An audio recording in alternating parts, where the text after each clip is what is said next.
What's up, guys? Back again. Me and Hex coming to bring you the action of the Asian region. I don't know why you're laughing, Hex. We're back. What are you?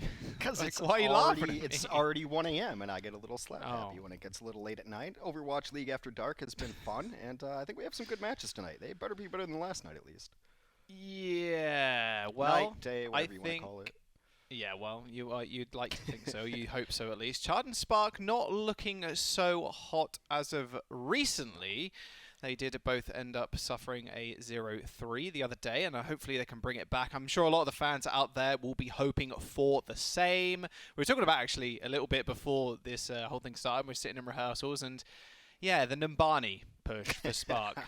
Yeah, the 4-minute time bank didn't get a tick on 33%. Felt kind of bad. Yeah, they didn't get swept technically because there was that draw. Guangzhou got swept, and I mean, look, both these teams got thoroughly trounced. There's no other way to put it. Chengdu beat the crap out of Guangzhou. Hangzhou versus Shanghai was just disappointing in a lot of different aspects. But these two teams are going to face off against each other. Historically, a pretty good matchup. And so I just expect 5 maps. Both times these teams have played each other this year, they went to 5 maps, so we could be in for a long first set here. But who we got in the starting lineup there, Jaws? Well, let's have a little look. On the Charge side, Eileen, Nero, by the way, that's how you say the name. Rio, Krong, Neptuno, and Shu. I am very much looking forward to when Hitscan Heroes become, you know, kind of unbanned. Korean Widowmaker coming up big, because Happy has been a person that I've just wanted to just continue watch on a Hitscan role, but still, after today, though, still there is McCree and Widowmaker out of the pool, but after today, those will be rotated back in, and we'll have some new heroes out, but we've seen a lot of Nero on the Pharah. He's been permanently double-pocketed, it felt like, and that seems like Charge's strategy currently. Yeah, it still didn't get him a lot done. Hey, you might see some Ashe come out. Saw a little Ashe last night. Happy not in the lineup though, so I wouldn't expect Ashe right off the bat. It's not really a pocket pick. If any team's going to do it, it'll probably be Chengdu in our second series. But yeah, no McCree, no Widow. Very likely no Happy then tonight.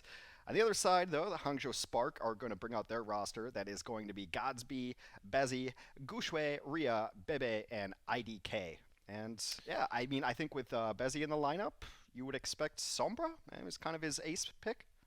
Yeah, I don't think it's too bad at all, especially on control. I mean, you get a lot of room to work with the Sombra. Lijiang will be our first map of the series and of the day, of course, as we jump in on that in just a moment. But Sombra would be a fairly interesting one. However, I think as time has gone on, Sombra has definitely been a hero that has just gotten not even direct nerfs, but just heroes being released. That has just kind of hindered her success, I think, is the best way to put it. Like, people like Sigma has not helped, especially with the Rise of Double Shield. It was very hard to actually make her work, because the way you want to play her is something like a Tracer, where you want to go on the flank, you want to be able to like pressure the back line and get a lot of damage in, build up your EMP, and then you know your team hopefully wins the preceding fight. The issue was, Hex, that double shield, especially with Sigma being able to put his shield out on cooldown, is just incredibly oppressive to someone like Sombra, whose playstyle was all about the flanks. Yeah, well, I mean, even trying to get the frontline damage in, because you could always get out. The funny thing was, people would be theory crafting against double shields. It'd be like, why don't you just run Sombra? It's like, how the hell are you going to charge your EMP? Like, you're just never going to be able to get in and do the damage to get the EMP up. So in theory, it's great because it cracks shields, but not in practice necessarily. I wouldn't mind seeing a Sombra pick here, even against a Pharah, like especially on Lijiang, where the Pharah is just over the death pit most of the time, so you just hack and drop her out of the sky. Pretty nice. I wonder if Guangzhou is just going to go away from the Pharah, because it's such little success on it yesterday, last night, whatever Twilight era that we're living in right now. So we'll see, as both teams are going to select heroes now. Right now, Nero, as early on, picked up the Pharah. All right, I think Hangzhou might just go with a very traditional Mei Reaper. Still very good, and Bezzy is a really good pick on the Mei as well. Wouldn't surprise me too much, especially on this point. I want to see if they're actually going to stick with the sim. I mean, we've seen some of the frag movies a little bit earlier on in the week, where sim, teleport to the top and then you get onto the point rather quickly. Might be just a teleport forward though for the Spark. Do I say that? Godsby is staying. Yeah, so we have actually got Pharah versus Pharah Sombra versus the Sombra actually coming out from Bazzi, and Godsby still sticking on the sim. No, change of mind again. Looks like Charge are changing their mind as well. Point's going to unlock soon. Does mean Spark are going to get the first touch, and going to be hard to retake when they have a Sim and a May on the point. Yeah, it's always really good to get on point here. With Rio on the ball, too, might end up seeing a Sombra pick here if they lose the point, but that might not even happen. Once you get the Sim on this point, it's exactly what you want. If they lose it, though, you would expect them to get off the Symmetra, unless there's a circumstance where ultimate's up or they feel they can recontest rather easily. Super hard to actually get in as the ball too. I mean, there's two different types of slows coming out from the TPS, the left click from the main, then the turret slow you down as well. Nero's having a good time though, just peppering the back line. Problem is Spark have already got the cap. Nice teleport forward, a little bit too aggressive I think. But IDK, Rio, there you go, there's the slows I was talking about. A lot of damage, he is frozen up and instantly killed.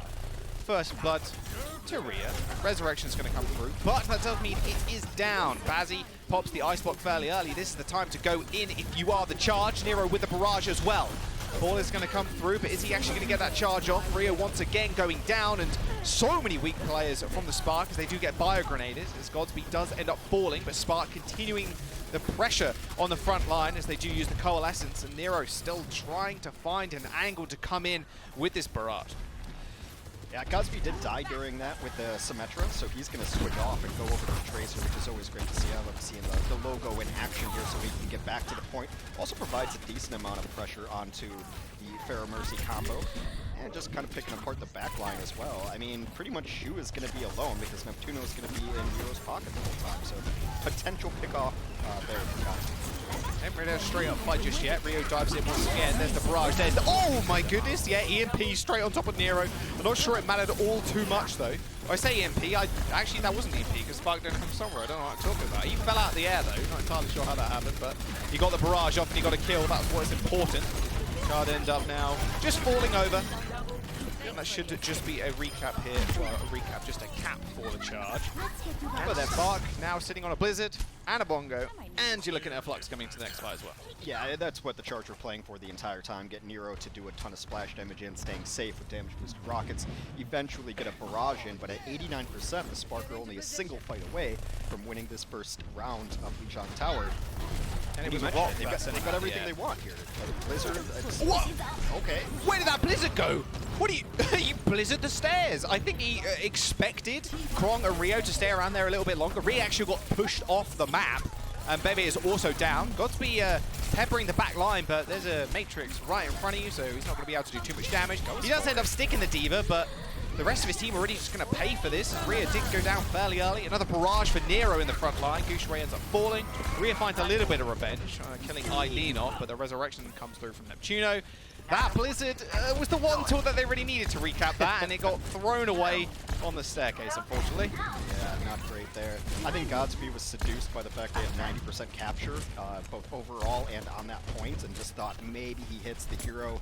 Pulse Bomb ends up getting an Ana. I mean, he stuck the Diva, but thinking that maybe Ana's going to stick around there too. But does not end up happening, and the Hangzhou Spark throw everything they have at that fight now in a huge economic deficit. Nero. This is what we've been seeing also recently, just pocketing him to the high heavens. He's trying to find the Lucio, but IDK is making quick work of him just like flying around. I say that, that's a direct rocket straight on top of Bebe's head as well. Thank you very much. And now Charge in a good position. 80% on the board, 89 for Spark, but now they're finding it incredibly hard to retake.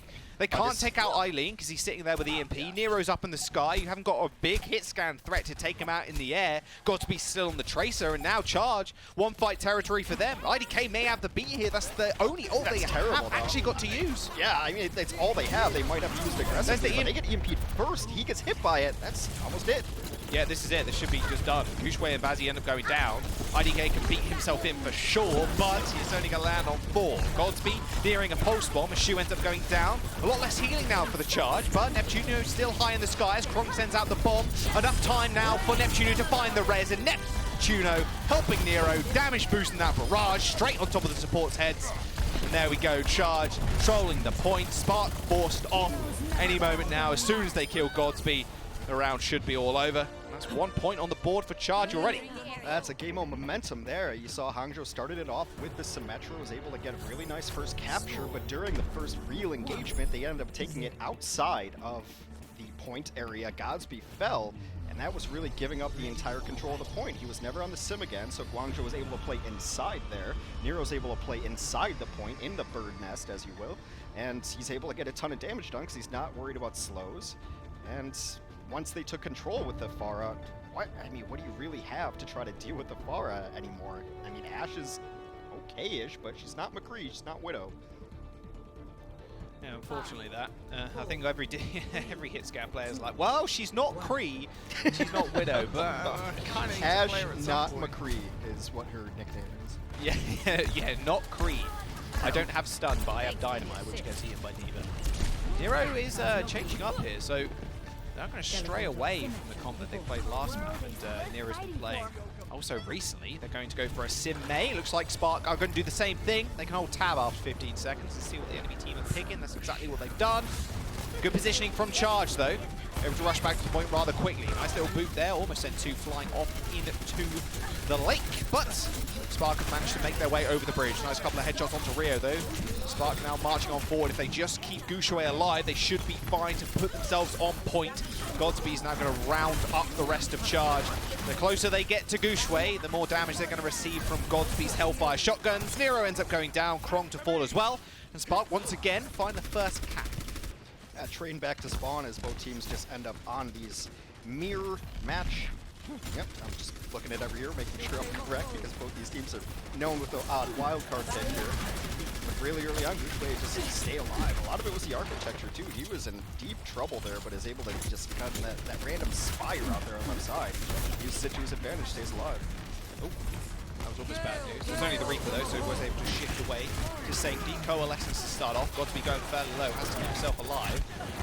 Shift not being used just yet. Rhea gets caught off on the sidelines. Aline quickly dispatches him.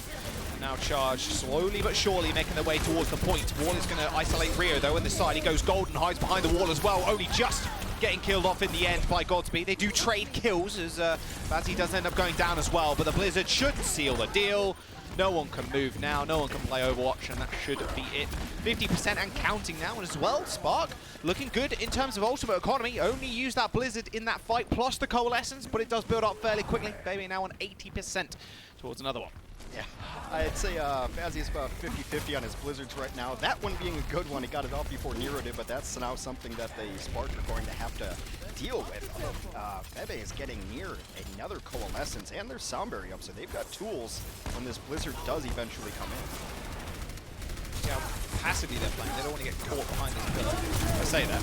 There's a wall crate behind them. Beautiful flux, though, to bring up Freeze into the air. Just gives them a little bit more time to play with. Blizzard can still come out, but Nero is going to go down through the shields. Bebe is going out to kill him off. That'll be a boot onto Eileen as well.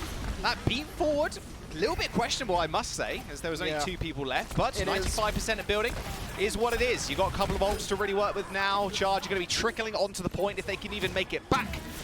98, 99, there's the OT. Someone did manage to touch. Krong is still on the side. Eileen and Nero are going to be able to come back in, but Krong doesn't quite make it to the point in time, and that will be Spark picking up a round 100-0. The beat looks questionable until you look at the percentage that they have accrued already. It's very likely the final fight. You don't want to end up throwing it away just because you have the ultimate and you want to save it for next fight. That's probably not even going to happen. You said they're coming back in and they're not able to even get a touch on the point. So some people get kind of low. Eileen has launched off the edge. Might as well keep everybody alive there. It's about just situational awareness. If it's 50%, that's a terrible beat. You could probably want to save it. But at 90%, it's just a round winning beat.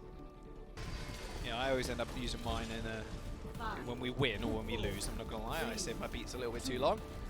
So I'll take that into my rank games, Hex. I'm you gotta get the card. You gotta get the beat efficiency. Oh, the beat card, yeah, the beat efficiency. Yeah, I feel that. I'm a man that plays for the cards. You should know that, you play a lot of Hearthstone. Oh, Rhea. That's not a good place to be in. Juno's gonna try and kill. Should be an easy clean up now for the Charge. Oh, Nero, a little bit too far forward there almost. Wall would have isolated him and that would have been a quick death, but this time around Charge are going to cap the point first, you can imagine. The Spark are coming in rather rapidly. Only one person went down. It was fairly early on. Charge are going to find the cap regardless though, and now can just set up shop near the server room, just waiting for Nero to rotate his walls and trap someone off. Eileen hasn't been spotted just yet.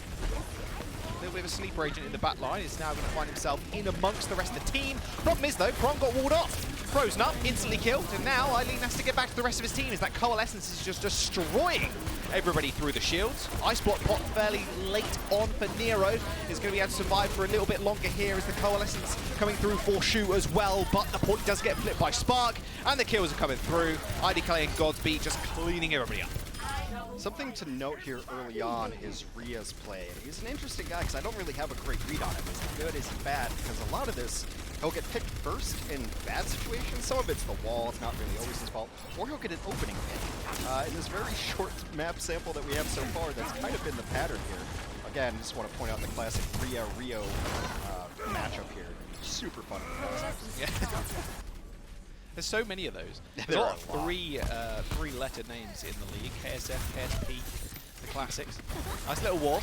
They should be able to get around it. Yeah, it's not quite big enough. There's like a small gap you can go. Blizzard does get launched in. That's going to be a wall for help. Charge, push back, Flux up as well. People go golden, and ice block as well for Bazzi so he stays alive. More aggressive Blizzard for the Charge. They do run on in. A bongo down as well. Extra damage for Rio. Picks up to himself. Charge now moving the way on the point. Spark can stall out for a long time though as they do put a bongo down themselves. Think they can win this fight as Godspeed blows his Wraith, playing more passive. Shu follows that up with the Coalescence, forcing everybody back, and that'll be Charge. Finding the cap potentially, but Spark's still in this. They still want to go. Using the beat forward to help Godspeed gain position. There's going to be a big Blossom in the front line, taking care of Eileen. Does get frozen off and not killed off just yet. Spark are coming back in this somehow, as the beat from Charge is going to save them from the Flux for the time being. They do find the flip in the end, as Neptuno actually gets stunned out of his beat. Only just though, as the Charge eventually get pushed off in the end. Spark finally regaining control. IDK with another really interesting beat there. It's just a second too late to save Guangzhou, but his team, as you mentioned, uses that extra shielding to be more aggressive. They put Godspeed in a good spot to get the Blossom off. End up flipping that back over at 80%. They are going to be one fight away, but this is a fight that on paper, Guangzhou Charge should win with 4 ultimates to 0 on the board for Hangzhou. IDK doing a good job of charging his beat though. He's one of my favorite Lucios. You got to look for a miracle wall here, that's going to be it. Nice halt, nice Flux. Everybody's a little bit more hidden though, around the side. Charge permanently have to touch the point now. Godspeed does end up going down. Yeah, wrong side of the team there, unfortunately. Big Blizzard as well, like you said. Almost an unlosable team fight there for the Charge, as Spark didn't really have too much in the bank in terms of ults. Now 50% for the Chargers. They do hold on to the point now. Spark just need one flip and they'll be able to take the map. Yeah, and they're in a decent spot here despite how badly that fight went for them. Guangzhou ended up using a couple of ultimates, the really important ones anyway. Now they're going to match Coalescences, but it's Blizzard versus the Death Blossom, and I take Blizzard 100% of the time. Oh, they must know God. Yeah, well, he kind of revealed himself there. I thought he was trying to go for something sneaky. Coalescence to start off the fight. Damage orb rattling through as well, but a counter Coalescence from the Spark. A little bit later, but it shouldn't matter at all. Eileen in the back line, though, kills off IDK. Good start, but even better one now for the Spark as they take out one of the DPS. They can just corral around Nero now. It should be an easy fight win, but Rhea gets called off in the front line. Guangzhou the same. That Rio, once again, putting down that supercharge to secure the fight, and now only 10% for the Spark to touch. Yeah, he was 15% ahead of Guangzhou on the supercharger, so when they open with battling Coles, Rio's able to get there and drops it immediately. All that extra damage comes out. Good spot here. IDK, they tried to go for the beat there, desperation, but... Well, he does get the touch, and OT is going to be there, but frozen off the point, booped away, and the Charge end up taking their first map. These two teams are so evenly matched, and we've seen it throughout the series against each other all year. I predicted a 5-mapper, so, you know, put the kettle on, as you would say. That one goes to 3, very close, very contested. These teams running mirror matches against each other.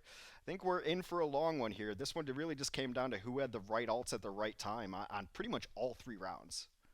Yeah, that's what it is about the May comps, though, right? It's whoever has Blizzard. Whoever can get out the better wall and isolate the tanks, they're normally the ones that can kind of take control of the fight. If you blow the May ice block early, you're in a big trouble. Same with the Reaper Wraith as well. It's just such a crazy ability to kind of get out of any danger, but as soon as you blow it, you're going to have to wait for it to come back up again, and therefore you have to play more safe. It's kind of a big snowball that can roll away from you if you're not careful. We're going to jump to a quick break though, guys. Do not go anywhere. We got Dorado coming up soon.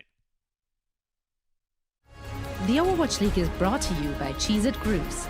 Deep flavor, deep crunch. It's a mind crunch. And by Zip Chair Gaming. the official chair supplier of the Overwatch League.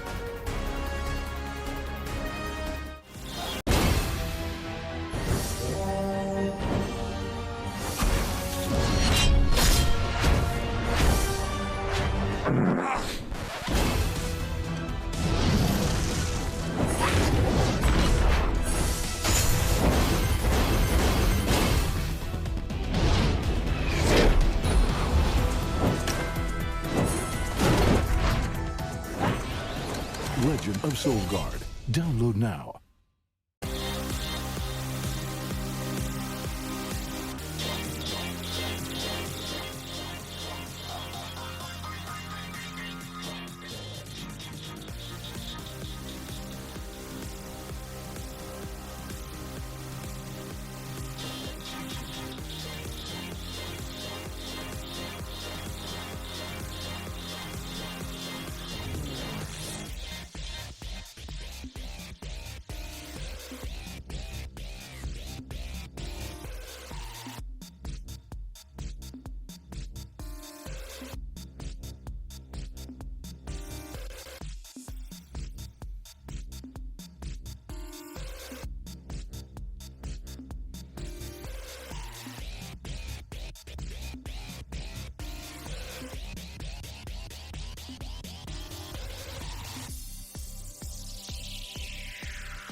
Coca-Cola is the official refreshment of the Overwatch League. Hey guys, welcome back. Charge versus the Spark. Charge managed to find the first win on Lijiang Tower, but Dorado is going to be the next map.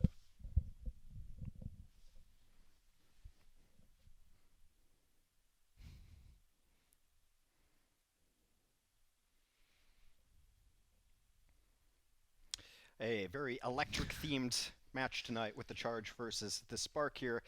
And it's going to be exciting.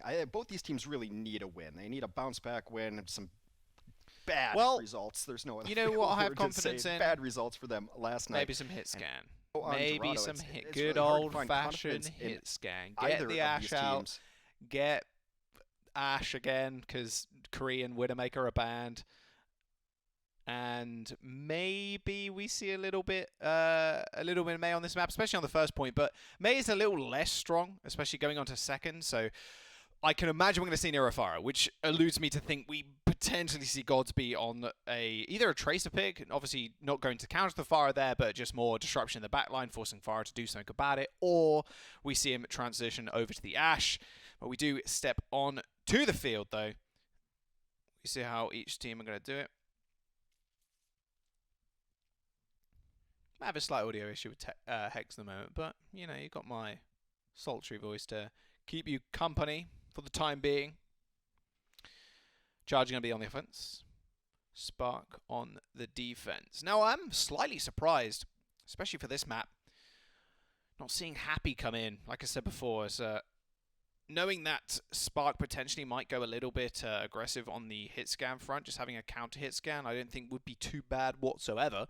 Doesn't like Spark are going to roll out with Godsby on the Hangzhou instead.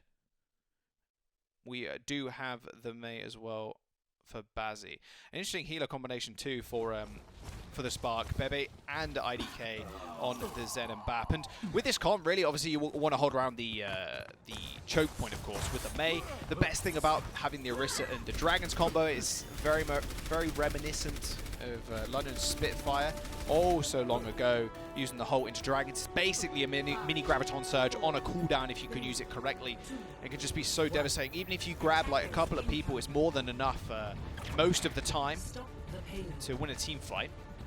Charger still deciding what they want to play, waiting to see what Spark have in store for them. Eileen is going to stick on the Sombra, it seems. and Nero on the far. I mean, at this point you might as well, because knowing Godspeed on the Hangzhou is going to have a rather rough time taking care of Nero. Nero's rockets are going to rain death from above if they're not careful, because they can use these buildings to such great effect, just dodging around Godspeed's line of fire. Same with Bazzi. I mean, you're not going to be really wanting to right-click towards Nero in the skies. You're going to want to focus on the tank line in the front and make sure Rio and Krong are on your back as well, because Bebe is going to be so vulnerable. Charge doing a rather good job, though, of kind of forcing Spark's hand, forcing them all the way back to the archway.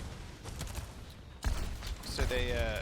we are still having some problems with Hex, by the way. Just gonna put that out there, so it's gonna be me for the next couple of minutes. Hopefully we should be good. Gushue holding rather far forward though. Rhea doing the same. Now the problem persists of Nero just doing so much damage to the back line, and Bazzi's horrible time actually trying to wall people off. This tank line's gonna do a good job of just kind of escorting themselves around the wall. However, Godspeed does take out Nero. Neptuno's gonna go down as well.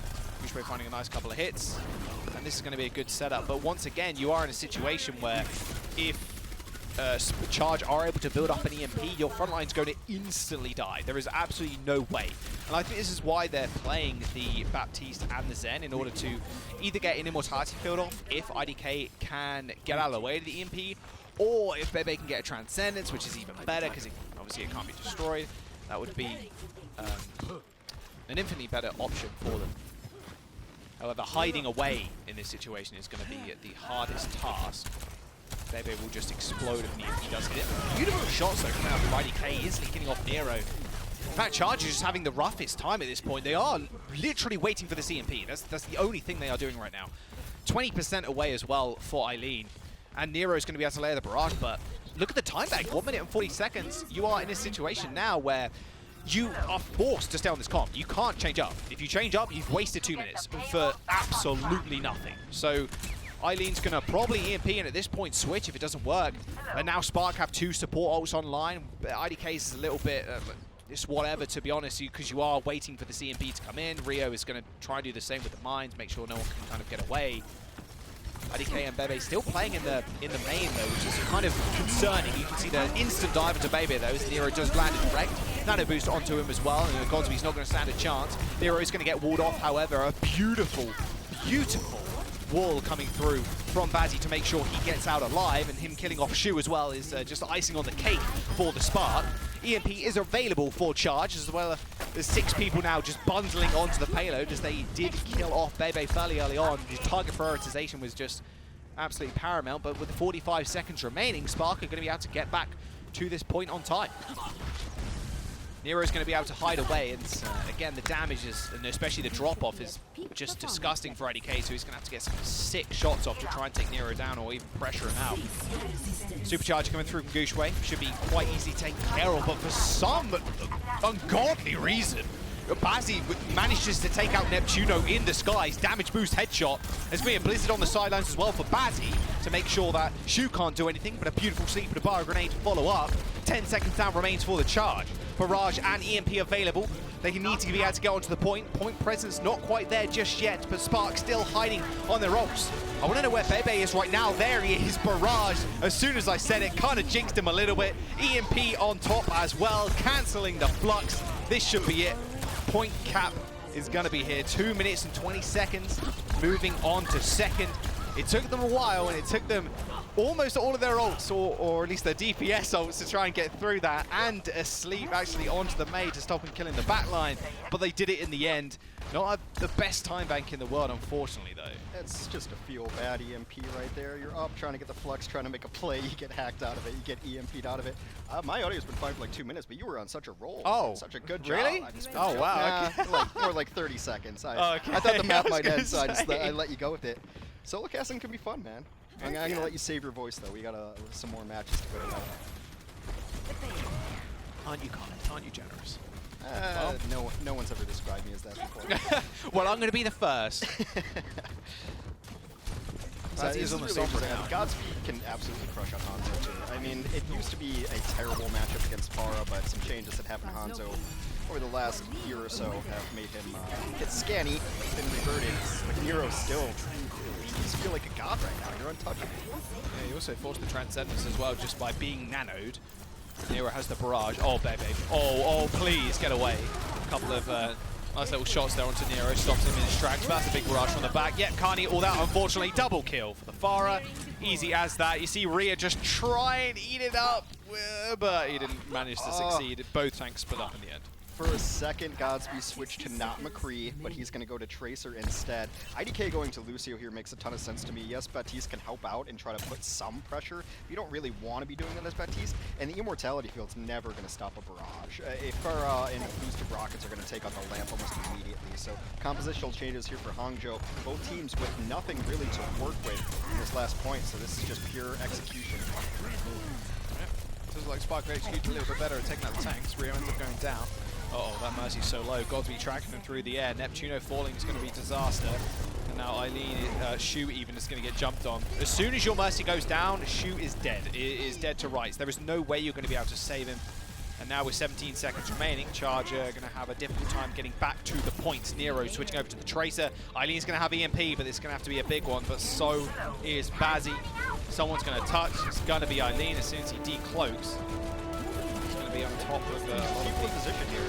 You're still Valkyrie. Like, the EMP is just what matters. Such a good EMP as well. Doesn't manage to find the Mercy, unfortunately, but the tanks in the front line are going to get packed up. Eileen with EMP now. Can come in at any moment. He just needs to hit that back line. Maybe an RDK going to get hit. I say back line. I say 6, in fact. That'll do. Charge hitting the 6-man EMP and now capping the second point as well. Point 1 in OT. Might as well make it a second. 1 minute and 30 seconds now to move through the factory. Rolling the dice on that one, it comes up boxcars, 6 EMP'd, 6 kills, double 6s there as Guangzhou continues to push. There's really just better value from the EMP from Eileen. It came in later, but his team, you mentioned, Neptuno was able to get the Valkyrie off, stay out of the EMP with so much healing that goes through and also survivability, and that allows Eileen to get to his EMP. They're able to use it second and straight up use it better. Some changes now will come into Guangzhou as they're going to be in a more close quarter brawly composition. And that, of course, means Reaper and Maid. Yeah, Godsby is going to pulse bomb and switch. He has to. There's no way he's thinking about Tracers. There's one headshot, or even just Reaper dueling you out is enough normally. Gooseray jumping on the back line. He knows he has Primal. Misses the sleep, unfortunately. Shu, you are dead, my son. I take that back. That's Neptuno finding the frag. How did he kill him? I have no idea. There were like 4 people on him. Gooseray didn't have time to hit that Primal Rage button. Godsby does find the pulse bomb kill that he wanted, though, and killing Eileen off. And now Charge still. 30 seconds remains. They are trying all they might to get round this corner, but Godsby's making their life hell. It's kind of Tracer's job, make everyone uncomfortable. Shu dead. This is bad. Gooseray in the back. Primal Rage. Self-destruct coming through, though. Gooseray's taking a whole bunch of damage. 63 HP. Managed to get out just in time. Godsby killing off that supercharge is going to be pretty important, but the beat from IDK is going to launch everybody forward from the Spark. No worries now. They don't need to worry about HP bars. They got 600 plus. Godsby finds 2. The freeze is going to be there, but Bazzi is really all alone and just dealing with the rest of the backline for Charge. There's no way they're going to be able to finish up this one. Godsby finding the stick. See you later. Alligator. Shu going to fall, and this should just be it. OT now ticking down. Rio's going to be finding himself back on the point, using those overshields to good use, but it's going to get frozen up by Bazzi. And there you go. That's all she wrote. Round number 1 complete as Charge. They get to third point almost. 62 meters and a little bit. And now it is Spark's turn to attack. Gushue playing Winston is always fun to watch, and the trust that he has in IDK there. When he goes back in after Primal at about 190 health, I mean, that's less than half of his pool. It's not a good feeling as a Winston to jump in with 190, but the moment he hits the ground and gets in trouble, the beat comes off, keeps him alive. Just the coordination, the split second that happened was absolutely beautiful from Gushue and IDK, and they're able to end up holding that one off just a little bit, giving themselves a chance to try to tie this series up. And how did Charge do it? I mean, on the first point, it was all Nero really, and Eileen obviously getting the EMP off was fairly important, but Nero just forcing so much damage to the backline was just been so paramount to their strat. And you can see how well Charge are playing around Nero as well. And Neptuno being at his back too has been just excellence. Neptuno's Mercy is just, I think, one of his best heroes without a doubt. Yeah, Neptuno with the Mercy pistol, of course, as well. He's always been a very good Mercy. A lot of players take that as an insult, but you know there's a big difference between a good Mercy and a bad Mercy. Mostly just staying alive.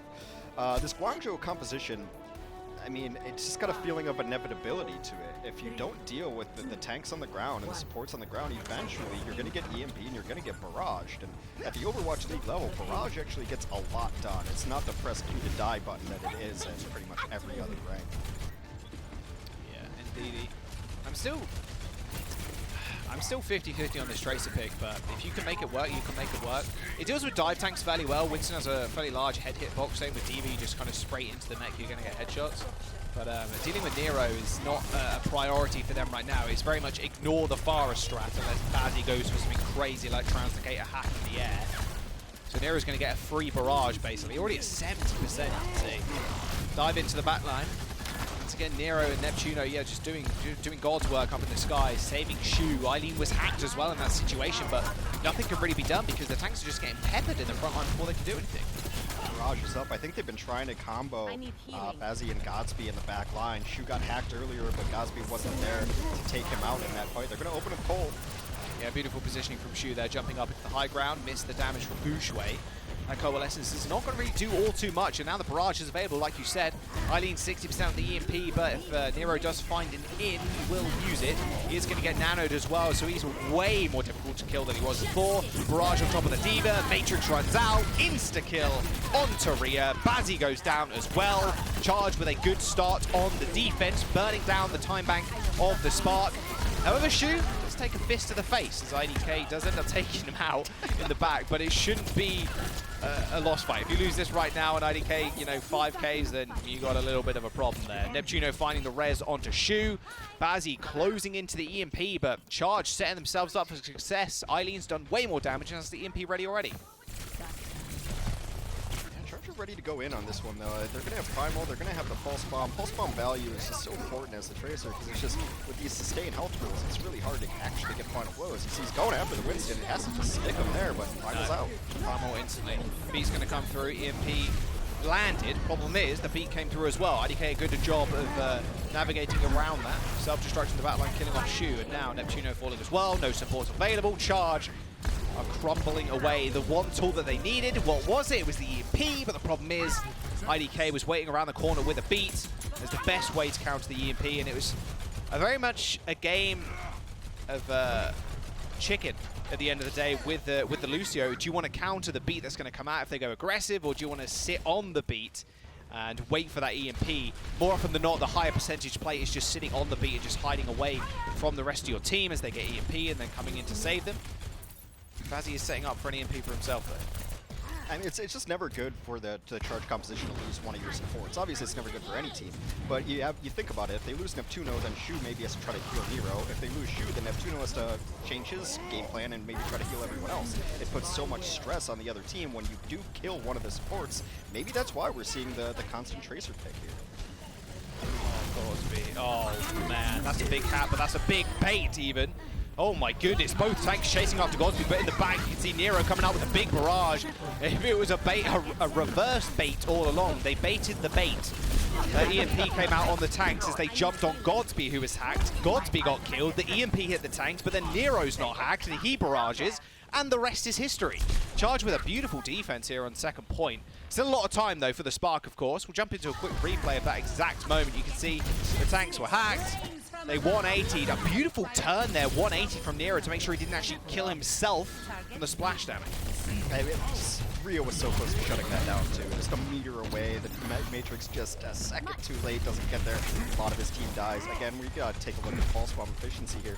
Godsby at 92%. If you can get Shu, if you can get Neptuno, that's the pick you want. That's the reason we play Tracer.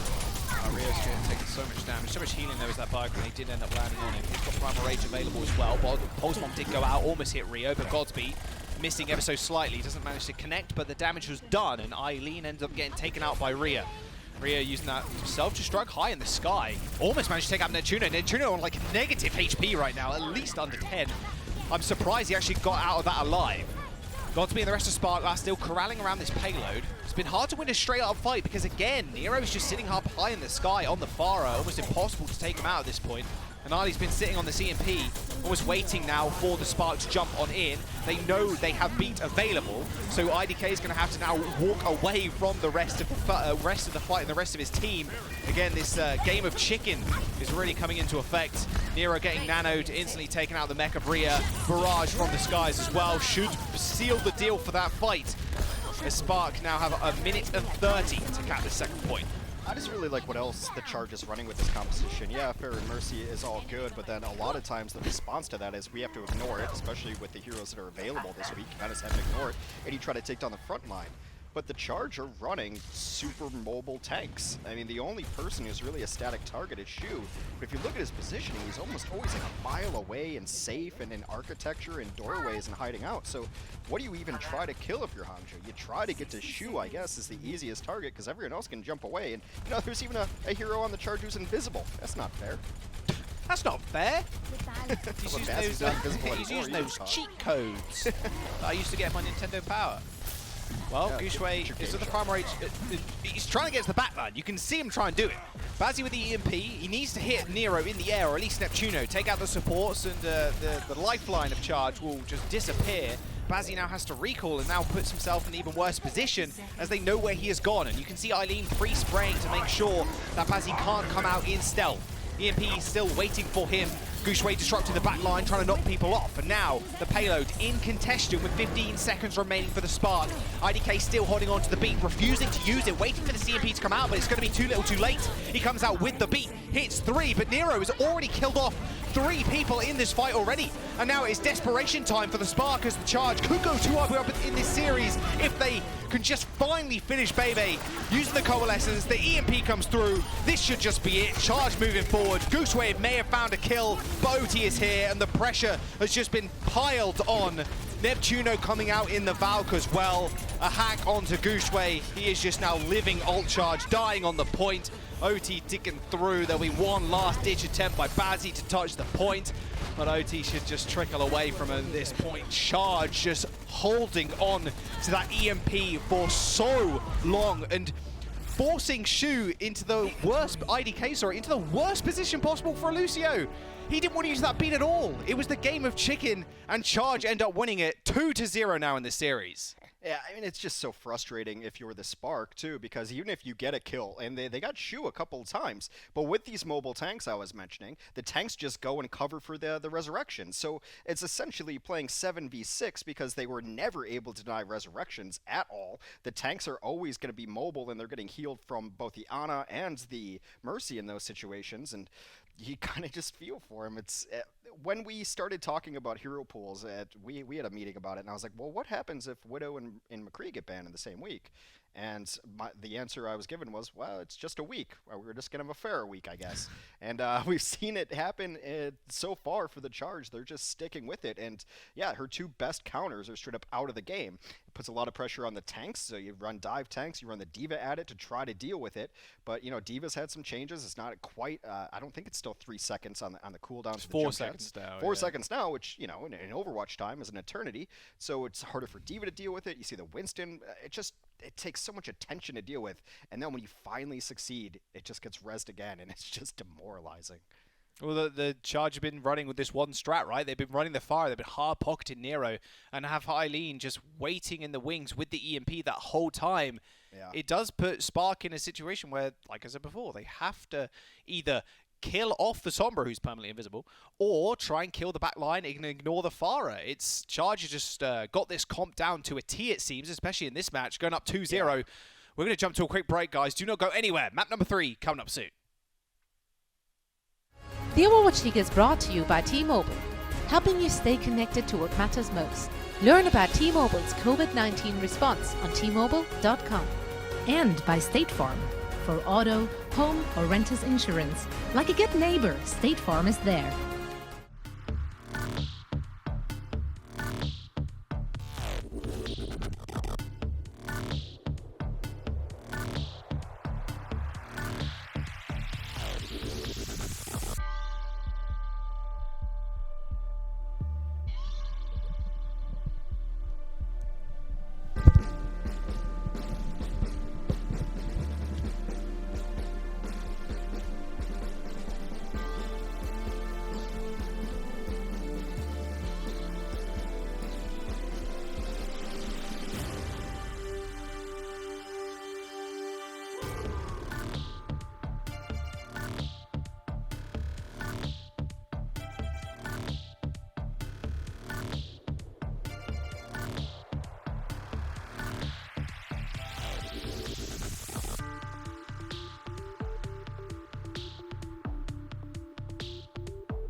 Legend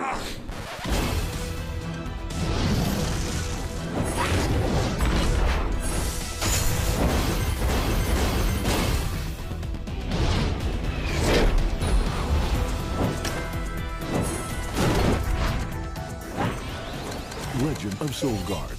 Download now.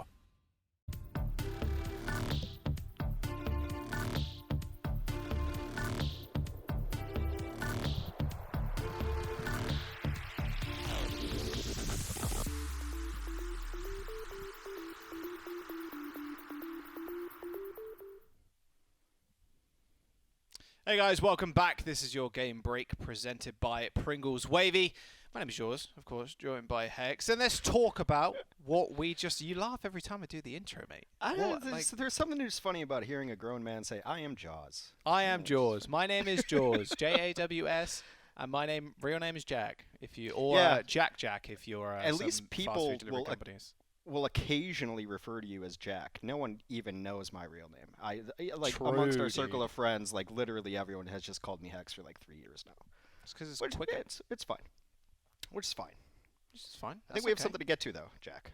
I'm just going to call me Jack for the sake of it. I think we're going to jump to our crunch time, presented by Pringles Wavy. Let's get it.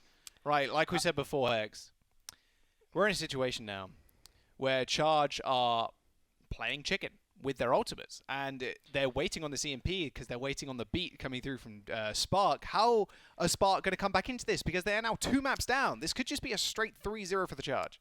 Yeah, I was trying to think a little bit about what Chengdu did to Guangzhou yesterday, and the crunch now for Hangzhou is do you switch your compositions here?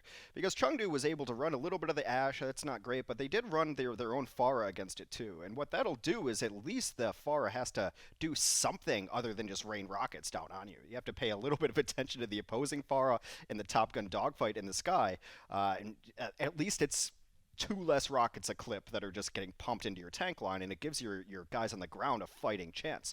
Right now, there's just no hero that they can pick that will just straight up shut them down unless they try to go with a mere composition and try to run maybe a Pharah for this Spark team, but it's not really a hero that they've run a ton of historically, so something has to change. Maybe you start running an Ana as well, just to get a nano onto your Diva, perhaps, or just to put some pressure.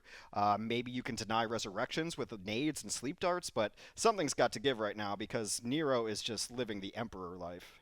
He really is. I mean, there was 1 kill from IDK when he was playing the Baptiste, but that was really about it. Being Baptiste, good hit scan. Problem is, his damage drop-off is kind of insane, and it's really bad at dealing with Pharah, especially the way Nero's playing it, because Nero just sits up in the sky box, basically, at the top of the map, just firing rockets down into the support line to try and deal as much damage as possible, even to the tanks that are trying to dive in. It's a tough situation for the Spark to be in. They are 2-0 down right now. Can they come back? We'll have to wait and see. We're going to jump to a quick break. Do not go anywhere. Map number 3 on your screen soon. The Overwatch League is brought to you by Pringles Wavy. Big crunch, big flavor.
Legend of Soul Guard. Download now.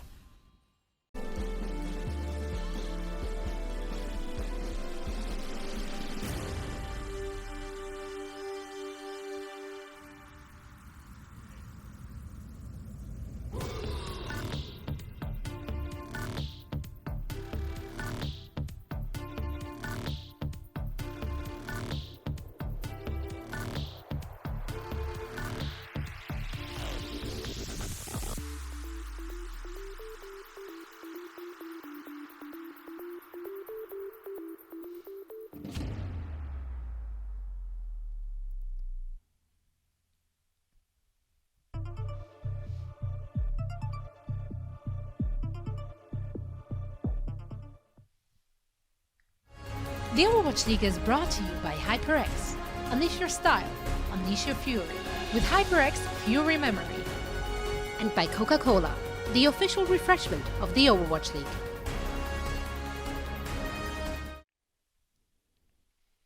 Hey guys, welcome back. Charge 2-0 up. About to go into the third map. No answers for Nero. That has been the entire kind of storyline for this match and this series already. How are they going to do it? We're going to have to find out. Eileen as well has just been playing such a just a sick Sombra currently. Have Spark got anything in their back pocket left to pick? Are they going to pick Hangzhou again? Are they going to maybe pick up an Ashe? Maybe Godsby picks up the Kree hopefully next week to counter Nero Farah. I mean, yeah, I bet he's kind of kicking himself right now looking at the hero rotation, that's for sure. Well, no reprieve map-wise either, as our next map, I believe, is going to be Eichenwalde. And it's a map that even when Farah's not good and her counters are in the game, Farah will play on Eichenwalde. You can play her on defense on first. You can play her offense on first. Very good map. Mostly because of the giant stone tower that you can just play around. It's just it's like a shield. You can just hang out behind it, and it never goes down, never cracks, never takes damage. So I do anticipate that the Charge will be playing on Farah again on Eichenwalde. And right now, I mean, you saw Godsby try to do a little bit of the Hangzhou anti-Farah, but it's just not working. So maybe you run your own Farah. I think there's a lot of things they could do. I think the one thing they shouldn't do is just keep trying to run what they're going to do. It's also possible you could just go with like a May Reaper and just try to get walls in and get isolation picks that way. And, you know, at some point you have to ignore the sky. But the problem is the Charge keep running these mobile heroes and there's no one to isolate. Yeah, exactly. It's like, well, there's two ways to play around Farah. Kill her with hit scan, or ignore Farah, kill backline, kill tanks. Problem is, well, turns out the tank's pretty good at Wrecking Ball and Diva, and just any dive tank imaginable. Winston as well. There is absolutely no way to deal with that or wall them in, because they can just leap away or roll away or use thrusters. 4-second thrusters, by the way, not 3 seconds now, thankfully. I mean, that was yeah. That was just larger Farah was Diva for a time being. Wasn't this this was the map I think that we saw? I want to say Hawk. Just completely shut down a Farah on Diva with 3-second boosters. It's possible. It's either Hawk or Gator. I don't know. There are a lot of animal names on that squad, but pretty sure it was actually Hawk. There are. Yeah, wait. Yeah. Hang on a second here. Maybe conspiracy lining up. It's the animal spirit team for sure. Yeah, the animal spirit team is what I was thinking. Yeah, right now it looks like the Spark are going to try to put Godsby on the Hangzhou again. I think having the Zenyatta in this comp is super helpful. It's always so frustrating when you're playing against a Fair Mercy and your team's just like, 76, why aren't you killing them? And like, there's 2 of them. There's 1 of me. Like, somebody, you got to give me a little bit of help. It's literally a 2v1 the whole time. So getting a Zenyatta in the mix to get Discord orbs up is really important. We'll see what Guangzhou wants to come out on here. Oddly enough, it's almost a better defensive first for Farah than it is offensive first, but I would not put it past Guangzhou to just switch this up. Both teams have made a lot of switches the moment they see what the other team's running, and there it is. Nero is going to go onto the Farah again, and yeah, it ain't broke. Don't fix it. Surprise, surprise. He's definitely going to flank around. There's absolutely no reason why you wouldn't. Yeah, there you go. He's taking the Doom Fist route. They know, though. I mean, you're going to be looking there at some point if you're the bat. You gotta look at the flanks. If you don't expect it, you're just gonna lose because your Zen's gonna get one shot. They're gonna hide in the bar, it seems. Worst area to be in if you're going so far, but that's the only place you can be in, unfortunately. Because those rockets are gonna do a whole bunch of damage if you're just out in the open. And now the waiting game. Just trying to find anything here. I mean, Godsby is just taking shots at what he can, but look how small they are. There's like a 3-pixel shot a mile away. You have to get a little bit lucky as a Hangzhou to try to hit that shot. Even if you do, it's not going to kill him, really. Well, if you go on twitter.com/JawsCast, you'll see me hit the sickest shot on Dorado on a Farah using Hangzhou. So I can teach Godsby a thing or two about losing games. You're falling into the players promoting themselves in the chat. Oh, yeah. I wasn't actually thinking about that, but yeah, well, I guess I am now. If they can, why can't? If they can, why can't I? No, I'm kidding. Rio is going to get discorded. Still, there does promote kind of a problem here for Charge. Point presence is almost negative for them, which is going to be a bit of an issue. They have to win out a fight like straight up on the field because you're in a situation where your dive tanks are so good at getting to the back line. The problem is, if they do, you're going to get met by both the Orisa and a Sigma. This very well may just be waiting for 50% for Nero, just to get the barrage in, and everyone's at the door. Oh my goodness, he almost died instantly. Dragons coming out as well before Godsby. Potentially trying to kill Farah there, but just went a little bit AWOL. Nice boot onto the Sigma to get him out of cover. Rio does end up going down. Like you were saying before, Hex, those Discord orbs doing absolute wonders to the tanks in the front line. And now, once again, we're in a situation where we're waiting for that EMP and the barrage. But Window is going to come through. Bazzi with a one-shot, killing off Eileen. Good start. Almost Neptuno got sucked into that vortex, but he's going to be okay. He's going to live another day. But 2 minutes have elapsed, and little point presence. In fact, no point presence for the Charge right now. It's a super important kill into Eileen because he was going to get to his EMP during that fight if it doesn't happen, and they had no response to it. Now at least you have a Transcendence you can use, so that's going to be the micro matchup between Eileen and the opposing Zenyatta. They're just looking to find an entrance here to try to get the nano in. What a nade. Excuse me, the barrage. Oh, that was such a sick nade on Godsby, but Immortality Field did just save him. He was like an inch away from dying. Like you said, they're trying to get the EMP in. Transcend has been used by Bebe is a very, very bad sign for the Spark, and now Eileen can just basically set up. Bebe's still not going to want to get caught with this. There's the EMP. It does hit 2, but it's only the tanks. They're going to be able to survive for the time being. Another bio grenade lands on the back for Spark, but quickly killed off. Is Eileen even, and Rio. Make that a triple for Godsby. Thank you very much, Ashu. And Neptuno as well. Godsby on the Hangzhou. Did we doubt him, Hex? Yes, we did. Should we now? No, we shouldn't. Well, this was the plan. This is why he was taking Hangzhou on the earlier maps. This is why he had it on Dorado, because Hangzhou can be a decent-ish counter to a Fair and Mercy. But it also is really good against everything else. Storm Arrow is a really nice ability, and Godsby just has a ridiculous aim. This is what we expected from him out of Season 2 in Overwatch. The meta didn't quite shape his way, but there's a lot of stars that you haven't even seen shine yet. Eileen, 20% on the EMP. Now they have to rely on Nero's barrage. Supercharger coming out for Gushue. Rio jumped in the back, but Immortality Field saved him. The Dragon Strike actually on the exiting members of Charge. Nero's found himself in the barrage in the back. IDK ends up going down, but Bebe with a quick couple of orbs to the face ends up taking out Gushue, and now only a couple of seconds remain. There will be a tick coming through for the Charge as the Resurrection did land on Nero, but there is still point presence for the Spark. Rio gets hacked out of his flux as there is still a May on the field. Godsby once again clicking on heads, taking out Nero. There's a lot of members of Charge now on the point. It's going to be a miracle if Spark can get back on. Godsby's going to have to click a couple more. Bazzi does end up falling, and that may be it, as Krong with the self-destruct and even Rio with the Primal Rage is going to instantly kill off anybody in their path. They eventually cap the point, but once again, Charge on the brink of ending the round there and then. It's OT, and it's only 2 and a bit minutes now added to the clock. Yeah, who knows what happens if that Dragon Strike doesn't get eaten by Krong. It was a really interesting angle, and he saw a couple people through on silhouettes, but it did get gobbled up, and after that, Godsby was never able to really get back in again. The Charge tanks did a really good job of just clogging up the doorway and not letting anybody in while the heals were still alive behind him, so really nice clutch push there. And at least Hangzhou had done enough to make Nero switch off of the fire on step 1. Gucci's in the front line as well. There was no way he was going to escape from that. Eileen from the top rope did end up hitting it. Nice EMP on the tanks. That's all you really need. I mean, if you're Gucci at that point, there's no hope for you, unfortunately, especially as you can see Spark changing off their supports. They don't have the Zen, and they don't have the Immortality Field from the back now. They're on kind of an even playing field, I will say, because Nero is now not on the far. Yeah, I mean, it's really nice. It's something that they don't have to worry about, but Nero on the Tracer is no slouch either, and now they're in a super bad position here. Primal Rage is ready, and now they're going to have to fight on the bridge. I need to tell you how that ends sometimes. Just the worst. IDK booping him away for the time being, but he has found his way into the castle. Nice little hack there, and you can basically just stand at the doors at this point. Beautiful into 2. Ria. That pulse bomb was eaten all up, and Nero ends up paying for his life of it as well. Gushue in the back, trying to find some support. Self-destruct on point, doesn't quite demech Ria. This Charge are still contesting, as they do have 40 seconds now remaining.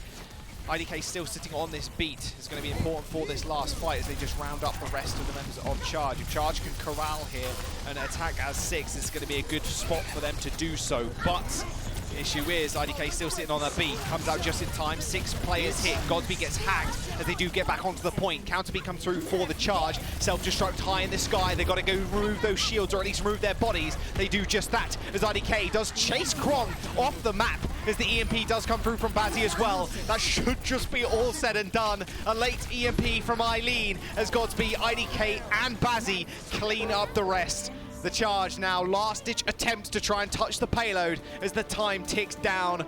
4 seconds now, 3 is Krong coming back on the ball. He's gonna get body blocked. And if he even got there, he would have gotten booped just before second point. Charge, they almost managed to get it, but again, it was the clutch beat from IDK to save them at the very end. IDK, the 6-person beat, and then he's just an assassin as well. I think I talked about this last time we watched the Spark, about how there's 2 different styles of Lucios. There's the aggressive Lucio, then you've got kind of like a Moth Lucio, which is top 3 in the world easily, but he's always in the right place at the right time. But IDK has them both in his pocket, and he hits that switch. Yeah, everyone's alive now. Don't worry about me. I'm just going to go hunt down supports. He takes out a couple other supports. He's been the most consistent part of this Hangzhou team since day one, since this roster was ever put together. You can see why they kept him on, that is for sure. Now, Hex, we're going to talk about the defense. The defensive bar, like you were saying, it's ridiculously strong because you can hide around the clock tower, and the clock tower basically is a permanent shield. Problem was, last time, of course, we did see Godsby take the fight to the ground, and then in the end, you end up killing off the Pharah just by proxy because there's just so much damage flying towards her.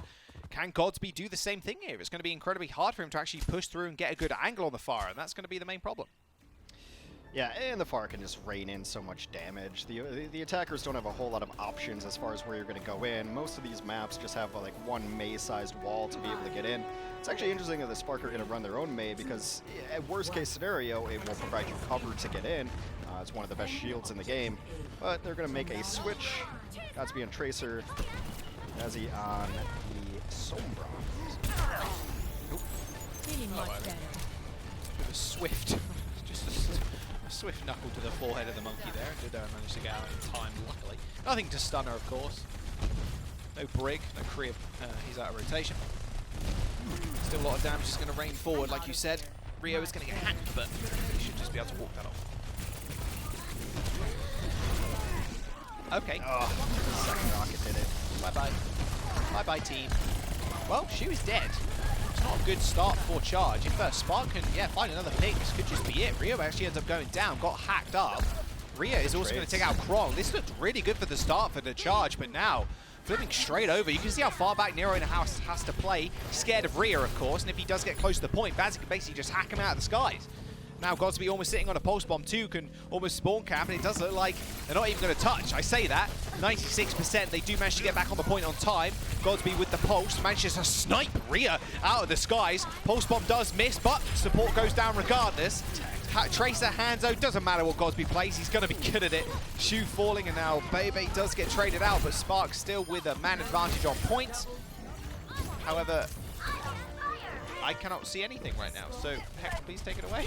Yeah, no problem. It was a little bit of a half disengage that happened there early on when they were making trades, and then they caught another person out of the off tank, so losing your main support feels really, really bad, and they lost Bebe, but they kind of halfway back out. IDK has enough healing to keep everybody topped up, and then you're going to just have better trades on the offense there. Everyone's going to be back quicker, and so Spark use that to their advantage and roll through. Alright, I'm back. We're good. We're good. Pick up we're back into the fight. Eileen and Bazzi both have the MP ready, or just a couple of percent off each. Take 2 to get that one instantly used. Oh my goodness, Eileen built it up straight in the fight, but the beat is going to come from IDK once again. IDK has just been such a clutch Lucio player, and that's what you really need from your support in the backs. Goose Ray finds 2 in Nero and Shu. This is going to be it. Beautiful counter engage, from Bazzi. EMP on top of EMP, but the beat came out from IDK a little bit sooner, and Charge left wondering what really happened in that engagement. They don't have a support ultimate really to back themselves up in those situations. You really wanted to say re-MP, didn't you? I did, yeah. It would have sounded awful, though. But hey, it'd be like that. It'd be like that. Barrage is ready, though. Godsby also with the Pulse Bomb. Charge in a pretty decent position here as far as ultimates go. That Pulse Bomb doesn't find anything. Oh, no! Bye. Oh, you hate to see it. The sleep and then the boom into the pit. Unlucky. That's a go again for Spark. Yeah, falling to your death unconscious is, I mean, there's worse ways to die, I'm sure. At least he was unconscious, not screaming all the way down. That is true. Always got to look at the bright side of things. Rhea's in a good spot to get revenge here, because I think one of their best anti-Pharah Mercy tools is going to be the self-destruct if they can find them out in the open. That's wow. Yeah, hacked, slept. There's not much else you can really do in those situations. Eileen takes out 2. They can take these fights rather readily here, but Spark, you know, they can build up to a lot of ults at this point. They have got 2 minutes and 50 seconds. That oh my goodness, these sleeps from How Shu many sleep kills in a row is are this? just insane. He's got what? He's got Rhea, It's Godspeed, 3 in a row, and IDK at the end there as well. My goodness. in under a minute. Yeah, she was playing pretty well. Yeah, to say the least. Bazzi's going to touch payload. Like I said, they 4 can't build enemies up slept, blocks. and we just saw 3 of them. My goodness. Oh, he just spotted Eileen. Charge is sitting on 6 ults though. That's going to be the problem. Rio. Spark are getting there though. They're definitely getting there. They have stall out ults and then they can get EMP of their own. It just matters. I think Eileen should engage immediately. Some trick from the skies. Clock's time counting down. 2 minutes remain. Eileen dies. EMP still available. And now this is it. Nero in the back line does find the barrage. He kills off Rhea, but is it going to be enough? Godspeed takes out Shu as well. Rio almost manages to get away.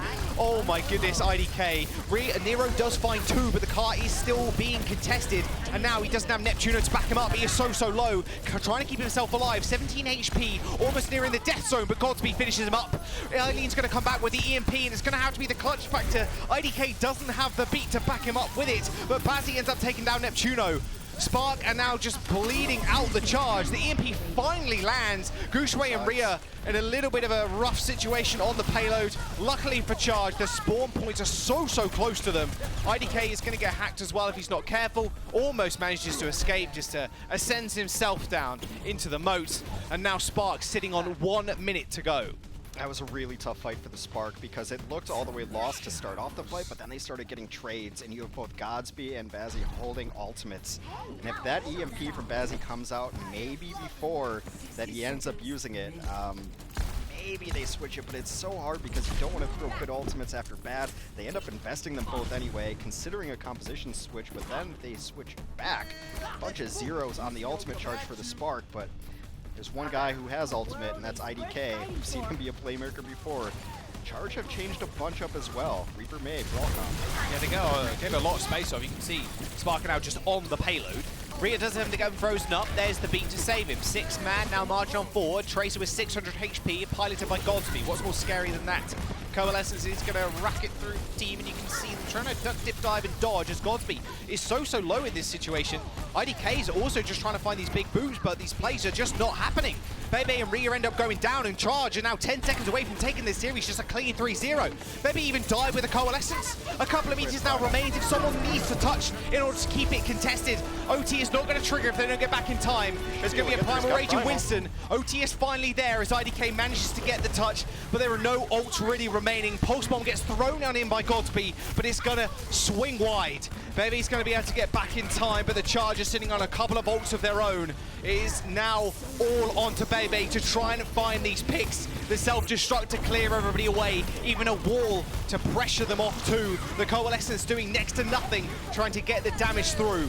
Now the Charge is sitting on the payload, looking for the picks. Guangzhou is going to be the first to fall, but Nero gets booped off by Bazzi somehow. An EMP lands on the payload, and his self-destruct is big. Rio ends up going down, and Spark have found their way back into this game. Somehow, some way they've done it. The beat have come through from Charge though, and they just need to focus their fire onto at least one target in the front.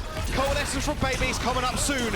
Eileen gets booped away as he tries to go for the big Death Blossom, but still, Spark holding on to this fight. Another beat's gonna have to come out soon as that Blizzard is just freezing everybody up on the payload. Even another Coalescence. How are they still alive? How is this fight still going? There has been about 16 million deaths at this point, but still the Charge are fighting on. Spark eventually wiping them off the map as Nero and Krong end up going down. It is now the ball to kill off, and as well as the supports, the fight is finally whittling away down. There we go. Bazzi with a second EMP, 2 beats, 2 calls, 2 pulses. So many ults thrown into that fight. Spark are still alive in this series as the Charge couldn't quite hold on. Fighting for their lives there. I mean, at the end, you kind of see it coming that the self-destruct goes off in the sky and everyone gets EMP'd, and you're like, that's got to get something, right? EMP into self-destruct and mop up whole teams, so obviously you're banking on 1 or 2 kills.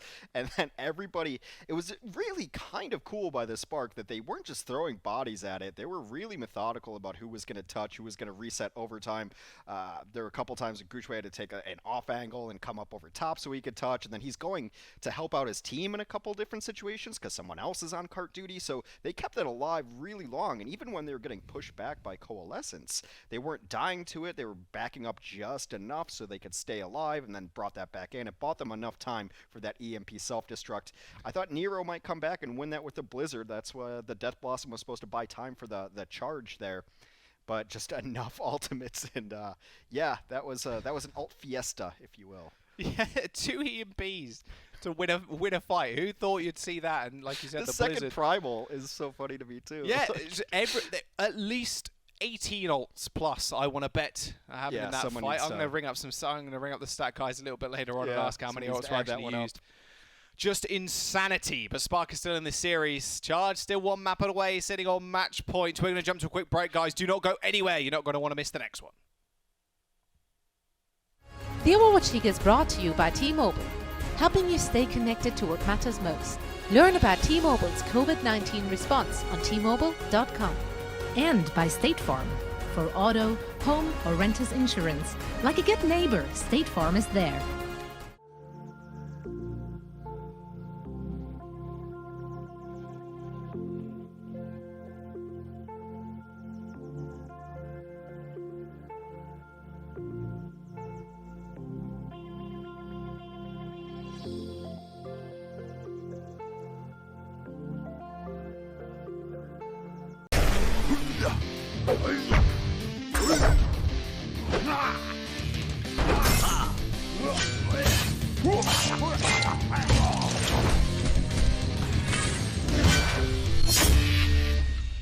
I run down the street, right? And all of a sudden, this huge explosion comes in, and it's like, no! And this growth chaos is shitting. I was going, no! And I'm like, Download now.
Welcome back, everybody. After a factory full of ultimates, Spark do manage to stay alive in the series. That 2+ minute fight. I think the entire series has lasted a little bit shorter than that fight, to be honest with you. They do manage to hold, cap on the bridge of Eichenwalde. And now we're moving on to map number 3. Hex.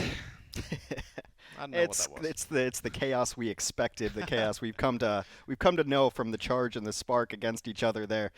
Not the cleanest play in the world, but Hangzhou definitely look a little bit better when they don't have to face off against a Pharah, so making him switch early on was a really good decision. It's kind of hard to play the Pharah there on the second point, but, with no McCree, no Widow, you kind of just keep trying it. But that was just a fiesta at the end, and it's always comes down to a razor's hair between these two teams. Like, it's just I got this ult, and now we have a kill and a half from my coalescence, where you only got a kill and a quarter, so now we win. Like, that's just how close those things were happening. IDK, a huge playmaker for this team. Godsby on the Tracer. Like, Hangzhou is not out of it yet, but our next map is going to be Volskaya, where I don't believe they've won yet this year. Oof. And I believe they last lost Volskaya to the Guangzhou Charge in a manner in which they didn't even get on the point to defend. I think it went to 2 halves, and then the Charge just walked onto the point, and the Spark did not contest, and they lost it. So that's a feel-bad moment. Hey, sometimes you're on the point for 2 minutes contesting. Sometimes you're just not on the point to contest at all. That's just how it be sometimes. I'm sure sometimes you can't take Numbani with 4 minutes in your bank. Yeah, well, sometimes that can't happen that either. happens. I mean, this is you know, just a little bit of the history, but this is kind of how these teams have felt over the last 2 years, where not always the cleanest and most coordinated play, but they're able to scrap it out mechanically versus a lot of teams. Both these teams made the playoffs last year. The Spark had a great inaugural season, as did the Charge. All of our teams in this region actually performed very well, but you never really felt super confident, unless you go in there and you're just watching like, oh, Godsby has it today, right? And he's just gonna crush on it. But neither of these teams inspire a great deal of confidence, no matter who they're playing against. Well, if you look at the history just between the two squads themselves, right, they're even right now at 2 apiece, beating each other. However, they've almost always gone to map 5. 4 of those games, they've 3 out of the 4. Sorry, they've gone to map 5. So we could be in for another 2 maps potentially. Well, get your predictions in. Any 5-map Andes out there? 5-map Andy, 3-1 Andes. A lot of 3-1 Andes normally. So Andy is everywhere. Andy is everywhere. We were talking about this a little bit earlier on. Like, it's so strange because my middle name is Andrew. And like having the Andy thing, I'm like, yeah. Although obviously no one goes by their middle name anyway, but it's just funny how names have become guess memes. what? Now that I know that, you're Caster Andy. Caster Andy. Oh my god.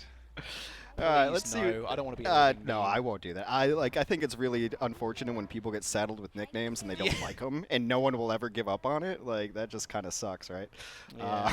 Yeah. As the youngest of 4, I grew up with that very often. They would find out whatever I didn't like, and that was my new name for that month. Yeah, that month. The grueling month that seemed to last for an eternity. Yeah. I was never on that end, luckily enough. All right, let's see. Defensively, Happy's in. Oh, we even missed the substitution. It's my boy, too. I've been starting this bandwagon for a long time. Jake tried to jump on it in the podcast the other day, and I was like, you can be on the bandwagon, but I started this bandwagon. I was the conductor. I built the Happy bandwagon from scratch. All right, so Happy is in on a defensive Tracer. Hangzhou trying to figure out what composition they want to run. Changing again? I don't know. Yeah, I guess they're changing it again. All right. Hanzo, May. Straight map action in the back line. All right. Got Happy on the Tracer. This is going to be on the Hunter. A lot more shield pressure, of course, from the Spark. It's going to be up to Happy to really make sure Bebe is discorded, then he can go in for the assassination. Discorded Zens get insta-killed. I know, it's horrible. My goodness. I've had Architect kill me a couple of times like that. It's honestly just the worst. Don't recommend it. You know, his soldier as well is pretty clean. Charge try to come up and take this high ground, but better shield presence from the Spark as they waited out a little bit, and they're just going to take high ground uncontested here. Drop down. They've got Rio isolated a little bit. That's the pick that you want. Finding the long-range pick up. I think that was it must have been a late drop. Discord orb straight onto Bebe. Shu does find a return kill, but Happy doesn't end up going down. This always favours the defensive team in this situation because your supports are so safe, and Spark have to really go to overextend like Godsby's doing right now. Krong's going to clean him up. Yeah. As soon as one support from the offensive dies, it's just the amount of pressure and the damage you can get down to the which is way too immense normally for you to deal with. Yeah, it really didn't matter there because Shu was in the immortality field anyway, so even if Godsby comes around clean on that corner, it doesn't matter. But Krong is there on the cleanup, and out of the way these fights are going, it's taken a long time. There's only 2 minutes left on the clock. At best, that's 2 good offensive pushes here, and not a ton to work with from the Spark. I mean, they're only 50% to most of their ultimates. Maybe you can drop a window here, an Amp Matrix, but that's it. Charge in full control. Nero's big blizzard here is going to be good. He's got to wait for the drop down once again. That's going to be the game plan, I could imagine. Bazzi's going to have to save the wall to maybe separate the rest of his team. Flux up high in the sky. Immortality Field being used though. That's going to be taken out rather quickly. It's kind of trapped on the wall. You see, Kron can't really see it. It was a very good Immortality Field for the time being. Okay, just get dragged off the map though. Bebe is going to go down. That's what I was talking about. Discord Orb and Happy dispatching him in the back line. And now Happy is just sitting there hunting. 2 supports almost added to his kill list. The melee does end up missing, and he gets shot in the side by Godsby. Godsby finds 3 kills in this fight already, and now the Spark is sitting themselves on the point. That's really what you want from your Hangzhou, to deal with the Tracer in the back. Kronk's going to find a good kill onto Rhea, and there's the Blizzard like I was talking about. Double Blizzard, in fact, as Bazzi also throws his one in, but problem was, Charge were on the high ground, and no one is really frozen up at all. 1 minute now remains for the Spark to try and find themselves a tick on this first point. And that was a lot of what they had already used there. A couple of late kills here. There was a really nice halt that happened early on in that fight from Rio to pull a couple down, and then that allowed Happy to come up top and clean up some of that fight.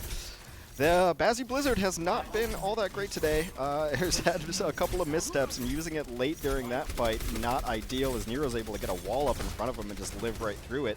Spark, last push here. Gonna have Flux, gonna have Transcendence, and you have the Bongos as well. So you can just open up with Bongos, put them around the corner, and see what you can get done. Feels like they're gonna set up for that. They can put it in the little house as well. There it is. Which way, isn't it? And well, would you look at that? Everybody scatters. No surprise there. They can give up a little bit of space here. Of course, that Supercharge is not going to last forever. Nero just clicking away on the sidelines here, trying to get a little bit of damage done to the shield. Now they attack. Bongo down. Rhea with the Flux, though, feels off Happy to start off the fight. Good play to start off with. However, now they're going to have to deal with Godsby, who's found himself a little cheeky sightline in the back. Big pull, and now they can't use the Mega Rune for any cover, forcing the Transcendence out onto the field. Flux onto Rhea. Krong has been getting some huge fluxes, but the problem is that Transcendence just made sure they stayed alive throughout the entirety of that. Rio ends up going down as well, as now they do find the kill onto Bazzi. The issue is, Krong is out in the open.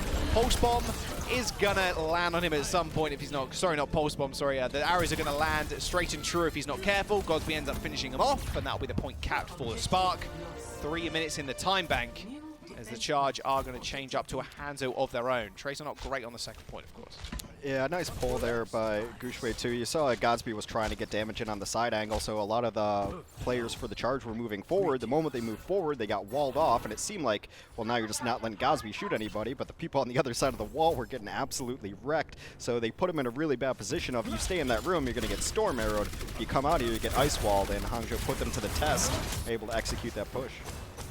Bazzi's going to be able to move on to the point as well with a Blizzard, and that's the perfect pick almost. She's not going to be back for a little while. You just got to press your W keys now if you're Spark. And just, yeah, they're kind of, okay, they're dragging out a little bit waylaid. Blizzard though in that room, oh my goodness, that was aggressive. They knew exactly where they were. They're going to wall themselves off, but the problem is they're still frozen up. Nero ends up going down. Kron ends up, unfortunately, ending his own life with those spheres. And now they move themselves onto the point. 2 minutes remains for the Spark, and Charge are going to need to do something. Nero with the Blizzard's going to be able to spawn soon, but it might not be enough. There's the Dix. There we go. 2 minutes for Spark. Charge just got ran over before they can even really do anything. Beautiful flank came through from both the main tank and the May onto the high ground. Nero couldn't get the Blizzard out, got frozen, and that's it. Push over. Yeah, they had a couple of them set up there just hanging out, and the Spark recognized that they're in a good position if they just get those 2 kills right there. And the support had already died earlier in that. Not that Zen would be up there anyway, but then they just push it in, and they turn that room into a mosh pit. It's a better wall from them, a better Blizzard, so they know when to commit. They commit a couple there, and that's all it really takes on the offense. And the clock was ticking down, and you kind of know that your first push on these is going to be your best push. They isolate 2 targets. The Dragon came in to kind of keep them in the room. The Dragon went through both doors, so you're not getting out of there. And that was the button for the Blizzard to come in. Just a complete mosh pit up there. We couldn't even really get a camera up there. But you saw the kill feed. The wall came up, and just really nice to be like, okay, it's going to cost us a couple ultimates, but we're going to get 2 kills, and that should be enough for Volskaya. Yeah, especially just getting rid of Nero. That's really it. I mean, your tanks aren't going to have the best time going up against a May when you don't have one to use the wall defensively. Now Spark get the chance to defend. Bazzi's Blizzards are like my favorite thing right now. It's either going to be a game-winning Blizzard, or it's going to be Blizzard like, ever. What? He doesn't do mediocre. No, that's fine. I respect. No, I kind of like. I like the boomer bust play. TP. high ground. Nero is going to stay. Surely not with this comp at least. Nope, there you go. Neptuno is going to change over after the speed boost as well. Happy as well, so that teleport did literally nothing. But put the Diva on the high ground without using thrusters. But there it is. They do spot the Spark comp, realize there's no range really, apart from Vazzy. So, Nero jumping over to the Pharah.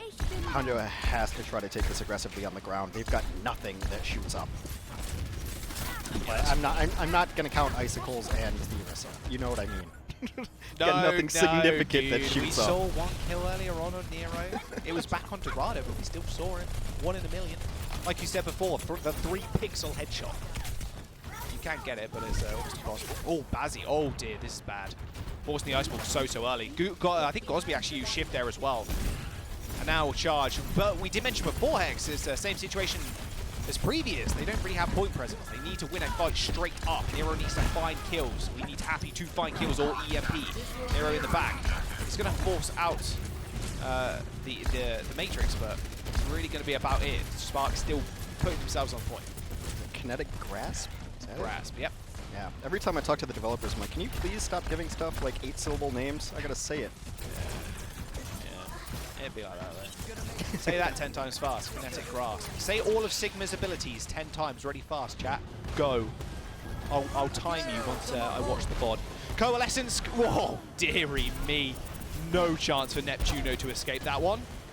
And neither is Nero. Goodbye. That's going to be the only real ability that's going to take out the Pharah Mercy. Using that one's not going to be too bad at all. Coalescence shoots up. And then you try to get away from it, and Gosby finds an angle and is actually able to clean up that kill. And like we said, with these long, brawly fights, 2 minutes left to go.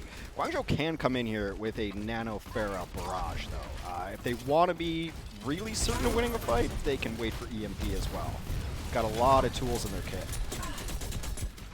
I think at this point you just wait for EMP, you're just going to have to. Yeah, it's only 5% away, you might as well, at right? 95, yeah. Nano boost on the Pharah too, just throw everything in. But, you know, the Spark are doing a good job of being pretty split up. Oh. Beautiful boop. Can they actually execute the kill? There's a shield. Oh, no. He didn't quite get it off. Yeah, Gushue and Rhea, they do end up going down. Resurrection does get interrupted, so we won't see Nero for at least a little while, but Happy holding on to the EMP is going to be important. Blizzard on the point, that's what we were talking about earlier. Boom or bust. This time, unfortunately, it's going to be a boom. And the rest of your health bar is going to disappear as well. I mean, IDK is going to go down, Bazzi falls, and that will be it. Point captured, Happy with the EMP. He might be switching. I'm going to give Bazzi the benefit of the doubt that he was switching there. Okay. Because we're getting close to Bazzi Blizzard being a term now. Bazzi Blizzard, yeah. Mostly because it just sounds cool, a lot of the same letters. But he's going to switch off onto the Sombra here. Guangzhou in a great spot right now, though, offensively. They do switch a couple of things up, but everybody else has ultimate ability. EMP Mines can be really good here. You might just nano in a Reaper, see if you can get him to blossom quicker. Mines are in. Mines are in. Usually got a manual attack as well. Self-destruct in the back. Bene actually gets killed. He gets booted off the edge by Rhea. This is going to be Nero with the nano. IDK so close to a beat, but he gets taken out by Neptuno. Still Happy holding on to the EMP. Extremely good push to charge onto Vanilla at this point. The EMP does eventually come out, and that'll be the rest of Spark falling. A nice little cap will do it as soon as they kill off Gushue. Cosby does end up going down. Neptuno to follow. Gushue eventually gets picked on up. This will just be a stalling now for the Spark. The beat from IDK, a little bit late. They do end up getting booped off the point. 3-minute time bank for the Charge versus the 154 from the Spark. Happy saving that EMP to the last moment. Beautiful execution from the Charge. And although both these teams, Hex, and I want to touch on what we spoke about at the very start of the series, they haven't been looking up over the past couple of weeks. Charge maybe turning a new leaf here with both Nero, especially Happy's EMPs. Eileen's a little bit so-so. It was much more of a game of chicken, but Happy specifically has just been doing just ridiculously well. Yeah, I just think that there's an added versatility here. If Happy can play the Sombra as well, which is generally Eileen's pick of a hero, but then you saw Nero was playing the Tracer before because Eileen wasn't, but I think if Happy can pick up the Sombra to a reasonable amount, there's not really a reason you want to take him out of the lineup because we've seen what he can do on all means of damage dealers as well. Guangzhou in a really good spot with 3 minutes in their time bank. buck 54 for the Hangzhou Spark there, but Guangzhou did a really good job. They had 4 ultimates. They switched out 2 other heroes. They went to a Reaper and then a Lucio for the speed boost. They nano the Reapers to get him in there, and then just kind of ran over the team with EMP and everything else that they had. So Guangzhou, I think of the teams, they're looking cleaner than the Spark have over the last couple of days. But Guangzhou did get absolutely bodied last night. Yes, they did. IDK. Switch to here. Should be back. Okay, cool. I was going to say Zen, Lucio. I don't know about that healing comp, especially against spam. You just lose instantly. Given how these fights are going, too, this might be a single fight scenario for the Hangzhou Spark. So you need to play it. Seconds. Yeah, I mean, I think you play it more conservatively and you try to get to your Blizzard faster. I think that's your win condition. Move to the high ground. Or you just go right now and hope to get 2 fights. But if it backfires, then you're going to be having a worse ultimate situation. Shoes in the best position. I'd love to be in position for Shoe right now. My goodness. You know, against Godsby, obviously Hangzhou, but you're just doing 3 damage up to the high ground. Just like they got pushed off. Now they're going to have to go up once again. 1 minute 54 was their time back, remember, and now only 1 minute remains. It's going to be a nice little hold. Accretion, not quite landing. Like you said, only 1 fight scenario right now. Godsby gets dragged off. I believe Bazzy's wall was up there as well. I think Bazzy thought Godsby was over it and walled up, and Godsby just gets dragged off in the process as well. This is extremely bad for the Spark. Beve ends up getting taken out, and now they're not trying to stagger, but you're just staggering because you have so much HP and not able to get off the map. Charge are now in such an amazing position, like staggering, yeah, Gushue here as well, forcing him to jump off himself. 20 seconds remains for the Spark to touch. 20 seconds remains, and they're going to make a bunch of changes too. They were pretty far away from ultimate, so it's not the biggest deal here. But these are all just rush heroes, fast heroes to get to the point. But a lot of single-digit ult percentages here. If the Charge just don't completely beat this, they're in a great spot. Oh, so that was going to be a sick 1v1. Godsby and Happy going pretty low. Like you said, fast heroes now, that's what they need. Oh, Born in the back, he has got shields remaining. Unfortunately, Gushue getting chucked out so much. Discord wasn't on him, so Happy wasn't able to finish the kill, but he has got Pulse Bomb built on up. Nero already find the first kill. Bazzy with a nice hack, but the rest of the team is falling around him. Pulse Bomb stuck. Goodbye, IDK. Rhea goes down as well. That should be it. Spark aren't going to be able to find a single tick. Krong with a victory flux as well at the end. They've even got a Transcendence to fall back on. Kind of almost an anticlimactic round, it felt like there. Hex, Spark just taking so long to actually set up. Didn't really have a full fight, it seemed. No, and I believe this is the exact scenario that we were in last time these teams fought each other a little over a week ago. So the Charge and Spark both completed, and then the Charge had a chance to win the map, and the Spark never contested the point. So you don't want a repeat of that. 3 minutes, I'd say that's a solid 2 fights, even if they're knockout, drag-out fights like we've seen. The Spark had about 30 seconds to get back to the point, so you'd imagine the Charge would as well. And Hangzhou Spark, I mean, they're on a pretty rough losing streak right now and try to break it open. There's been signs of life from them, from some of their players, but overall, Guangzhou is just a little more put together, a little more complete. They're not making mistakes. Like you said, maybe a couple of these walls have been miscommunicated. It's cost them lives and thus fights. And the Charge, I mean, it wouldn't surprise me if you come out with Nero 3 minutes. I mean, it feels inevitable. Like I said, that composition with Ifar always feels like it's just an inevitability kind of thing. Right now, he's going to go on the Sim, and neither of the supports are on. No. See, they're probably I was thinking they're just going to here. teleport up, so if they're if someone's hiding from the Spark, you can just like reveal them. That's normally the strat. They're on the Ash, in fact. Yeah, so I they think just they're just looking. Yeah, they they're wanna looking peek for out. a halt headshot. God, disgusting damage boost on the Ash.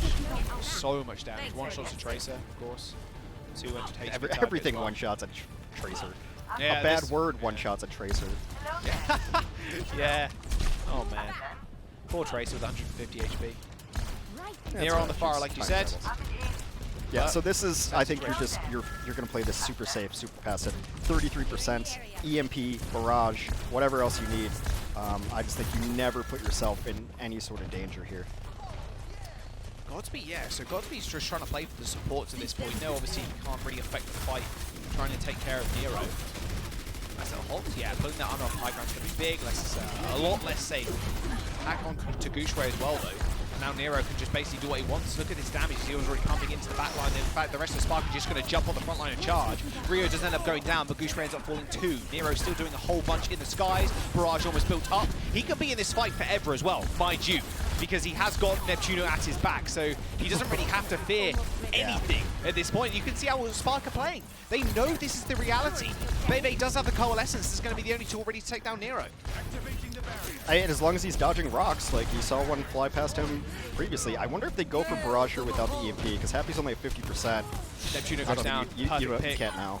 No, Yeah, Nero actually gets headshot out of the sky by Bazzi. He was already like 5 HP anyway, so it didn't really matter in the end. Orb finishes off Shu. Good start for Spark, but EMP and Barrage are, well, coming online, at least the EMP is. This is the fight they were playing for.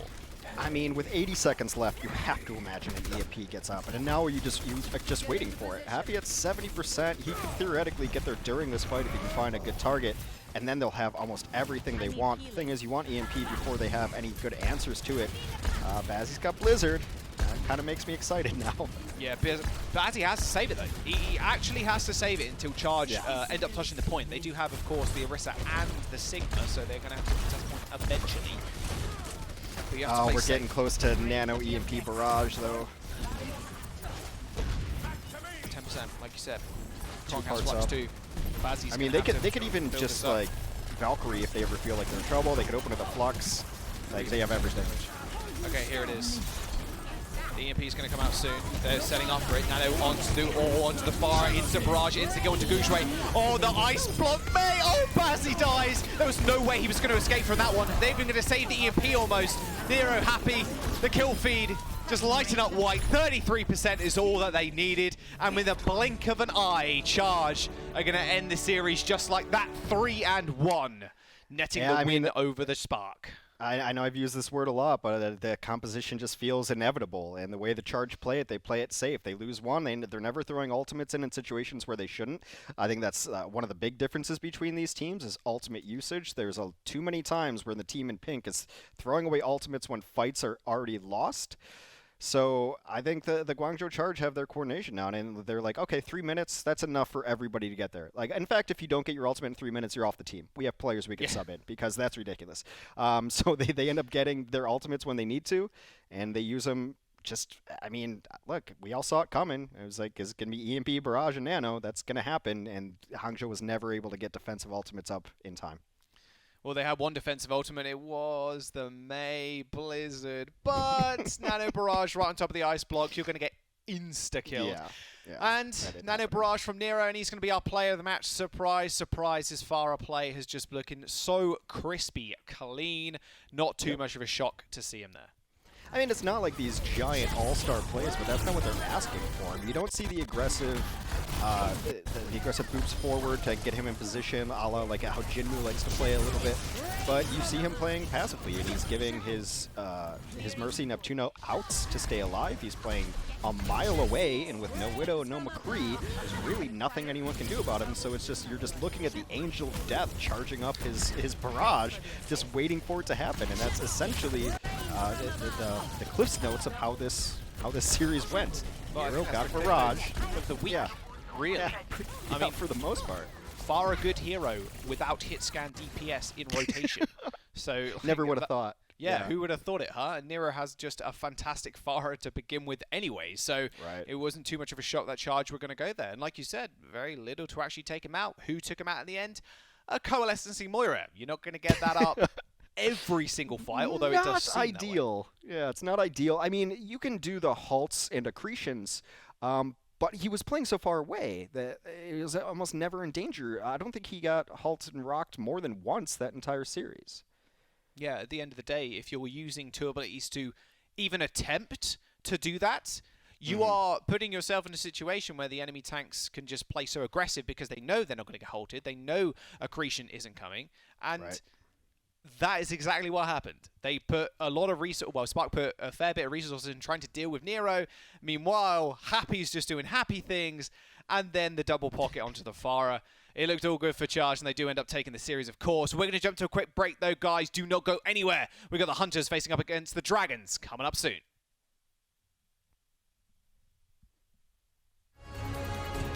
The Overwatch League is brought to you by Xfinity, the preferred internet provider of the Overwatch League.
The Overwatch League is brought to you by ZipChair Gaming, the official chair supplier of the Overwatch League, and by TeamSpeak, the official voice supplier of the Overwatch League.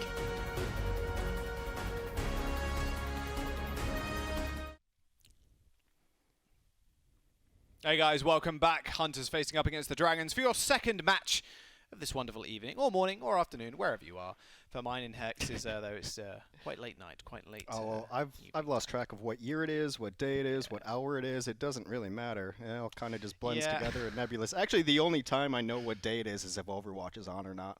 I'm like, oh, genuinely cool. Same. There's my alerts. I guess crazy.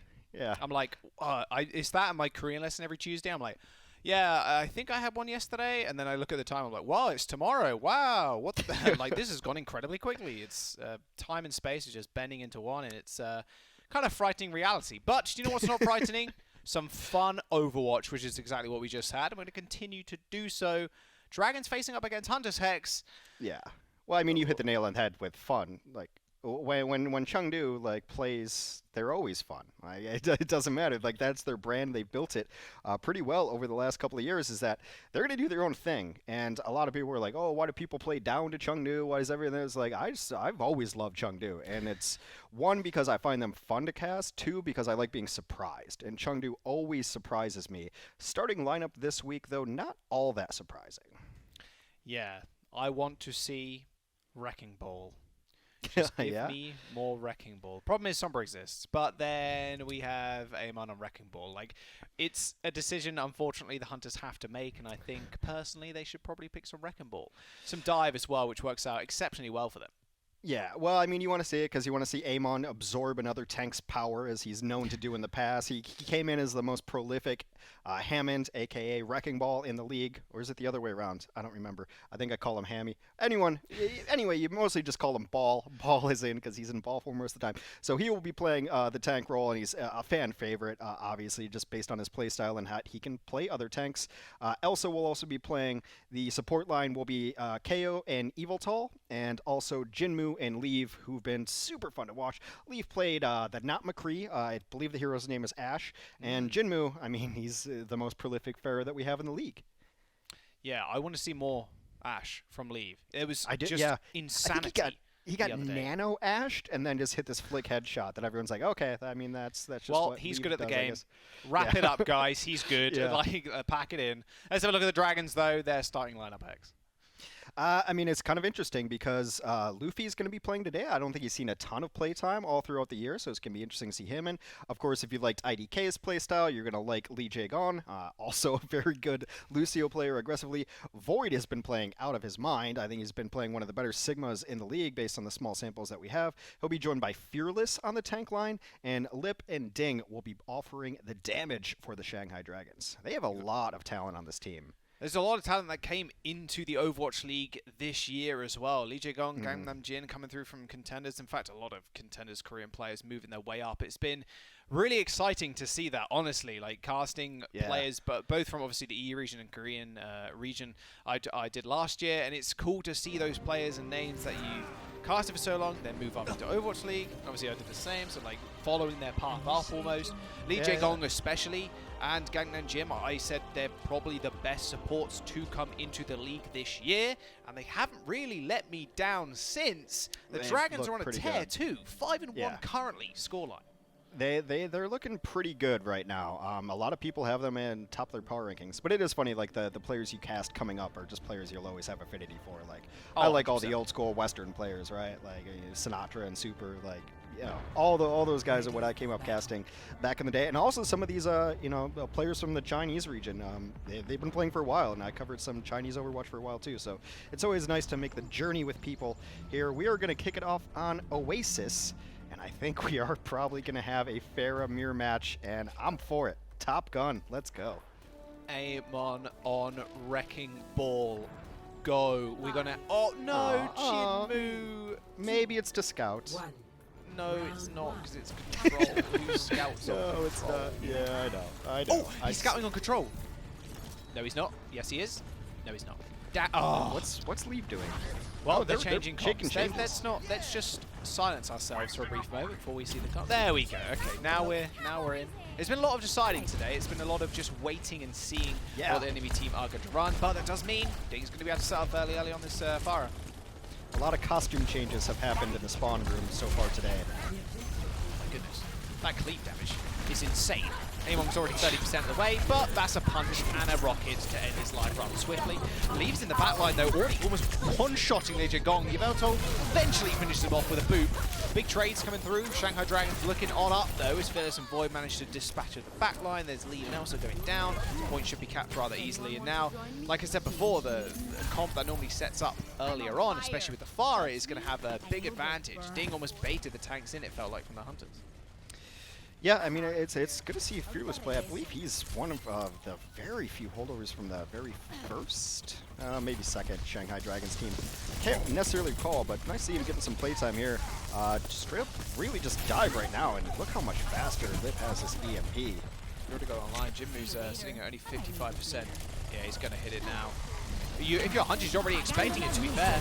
There's the EMP. Leave and Amon is... they're not going to go down just yet. I said that. I thought Amon was just going to get instantly blown up, but he did manage to escape with the help of the supports. But that still leaves Dragons in a good situation, but they still control the point. Hack onto Elsa. Now he can't do anything to Ding.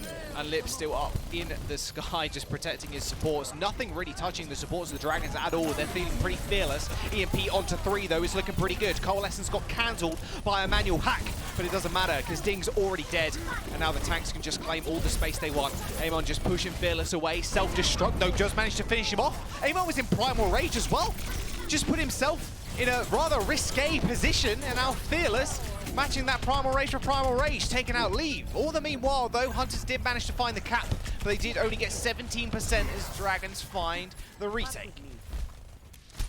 Yeah, really nice play there, and now the Dragons are in a pretty good spot at 55% and a barrage and another EMP ready to come up from Lip. Like, I think he has just burst on to the Overwatch League scene, especially on this Sombra. He is just crushing people. They're gonna have a Nano Barrage ready. They might just wait it out. Void gets an eat. Don't need Nano Barrage, you just got a Barrage. Ding straight on top of the heads. You ain't surviving that one, my friend, and they can just save that EMP for the next fight as Leave and Elta bite the dust. Yeah, now, I mean, well, that's ideal. With one fight remaining and just sitting on an EMP. Jimmu's going to have his available as well, though. It's ideal to use one ultimate, but I mean, the EMP Barrage gets you 6Ks, and I'm a big fan of lighting up the kill feed. However, it's really smart to be holding that EMP there. It is the only thing that Shanghai has right now. So if Chengdu's smart, they'll EMP, maybe bait out the EMP, but they have the sound barrier to back up. Yeah, Jimmu has to hide. He's got to know. He has to know that Lip has EMP at this point. Beats available as well, like you said. It's already tailored 2 EMPs once more. There's the EMP on the front line. Beat comes out to save at least a couple of people. Ding and Leave end up trading. Now the point has to be contested. Hunters putting the groundwork in, killing off Luffy in the end. Jimmu holding on to his EMP. The perfect situation for Hunters to be in for this retake. That'll be Fearless going down, and the recap is there. Hunters now with the advantage of ults. Ding's going to come back with a barrage, but that's going to be met with swiftly an EMP if he's not careful, or just a manual hack as well if you can get a defense matrix off to protect Jimmu. So it's getting a lot closer to 3-man EMP. All right, GG. Go, Yeah. go next fight. I mean, at least they did them the service of killing them immediately instead of just waiting around. Yeah, normally I prefer that you actually just bait them in. You do waste a little bit more time there as well. Using it there earlier on, hey, you got a lot of ult charge for the rest of your team. I mean, I just think if you see a chance to win a fight, you just take it. It doesn't really matter where you are on the map. Jinmu's already at 17% again, and that's a critical kill on the Lip. You might pass him an EMP charge again. You might just do. And now you're sitting on Leave with a pulse bomb as well. If he can connect that onto Luffy, there's nothing really there to save him. It's a very good position for Hunters to be in, and they've taken these fights just so early and aggressively. I mean, like you said, you might as well. Lip's gonna out-damage Jinmu, at least for the time being. There's the Nano, there's the Barrage. Amon instantly blowing up without that Primal Rage. He's not gonna be any use in this fight. Now Leave caught off guard. Ding with one swift rocket does end his life. Dragons now looking for the recap. They have 99%, but Hunters are building up for one of their own. Amon is going to come back with the Primal Rage, but Ding still ruling the skies, pushing everybody away from the point as they eventually find the recap. The Dragons are going to reach a lot of ultimates here too. An EMP and a self-destruct are going to come out. Valkyrie just for good measure right away. The sleep in the skies, the self-destruct on point. Doesn't manage to quite land or kill off Amon. A beautiful EMP on point, but it's met with the beat. Perfectly timed on the side, and a repeat beat for Lip as the rest of the Hunters are going to fall by the wayside. The post bomb landed, but is it actually going to be enough? Ding loses his pocket, but is still alive and well in the skies. 84 HP, and it's not going to get ticked down just yet as he goes hyper-aggressive, trying to kill the backline of Hunters. OT depletes, and the Dragons end up taking University. Yeah, it was a close one. It was a nice sleep dart on the end on Kyo. Of course, he saw the cleanup there come from the far, but it's the dart that ends up taking him out to begin with. That one was a lot closer than I thought it was going to be. The chaos at the end is the classic Chengdu style, and they came in with all the ults. Eviltold jumped off the point late at the end, but I don't think that one really matters. Really, I'm intrigued by this Sombra matchup. Both Lip and Jinmu are playing really well on the Sombra. They're going after each other kind of aggressively to deny the other one alt charge. Both charging EMP at about 1 minute 30 spat each. They're pretty much dead even on this hero right now. Just more aim on Monkey. Oh, not brightening my evening too much. Please swap the ball. Just this once, please. Well, I mean, I hate playing against Wrecking Ball, but seeing aim on Wrecking Ball is pretty spicy. Although, obviously, you're against a Sombra, so it's almost a death sentence. Ding, once again on the fire, he's going to be met by Leave. Don't take the fight to the skies. Luffy taking a little bit of punishment. Oh, surfing there just a little bit, just managed to keep himself alive. The sleep dart did end up missing, went straight to the defense matrix. He was trying to heal up Fearless, who ended up getting booped off of the high ground.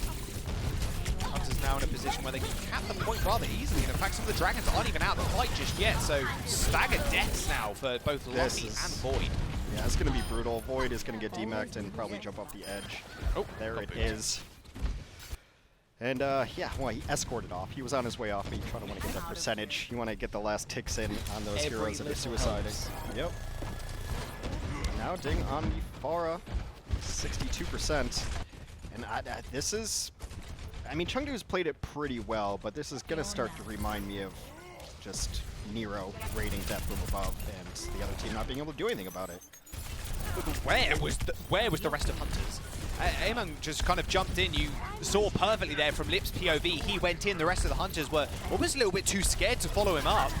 Lever's got the pulse bomb. Jinmu and Lip, let's keep an eye on their ult charge. They're both ready to unleash the EMP as the Dragons are contesting the point and do manage to find the flip once more. Regardless of losing the monkey there, Chengdu Hunters were forced to play passive as they were scared of the EMP. They have got beat available for them and they have got EMP themselves, but they are waiting really for Ding to reveal himself with this Nano Barrage. Yeah, both teams with the EMPs, and this always comes down to, can you catch the other Sombra in it? Can you catch supports in it? And a lot of times it's the team that EMPs first. Big EMP comes in the corridor, catches 4. Yeah, can they actually follow up with any meaningful damage there to counter EMP? And Jim is trying to tank the front line. Ding already finds 2 lives though, both supports. Damage is now permanent. If you were the Hunters, you're just going to get chased down, or at least the rest of the Hunters are going to get chased down. Nice little resurrection onto Fearless though, will keep him in the fight for now. Plus Li Jing on in the skies, using the Valk, keeping everybody alive and well, and keeping himself pretty invincible. Beautiful pickoffs at the start. As soon as those supports die, you know the fight's over. You've got to escort yourselves out quick sharp. Yeah, you know the fight's over, but then you still throw the EMP in there. I mean, I don't really like that from Jinmu at all. He had just lost 2 of his supports, and that fight's just never going to go your way unless you just have hero moments. But even him, he's gonna EMP and get out. So what are you leaving your team with? Like a 3v6? It's not feeling great.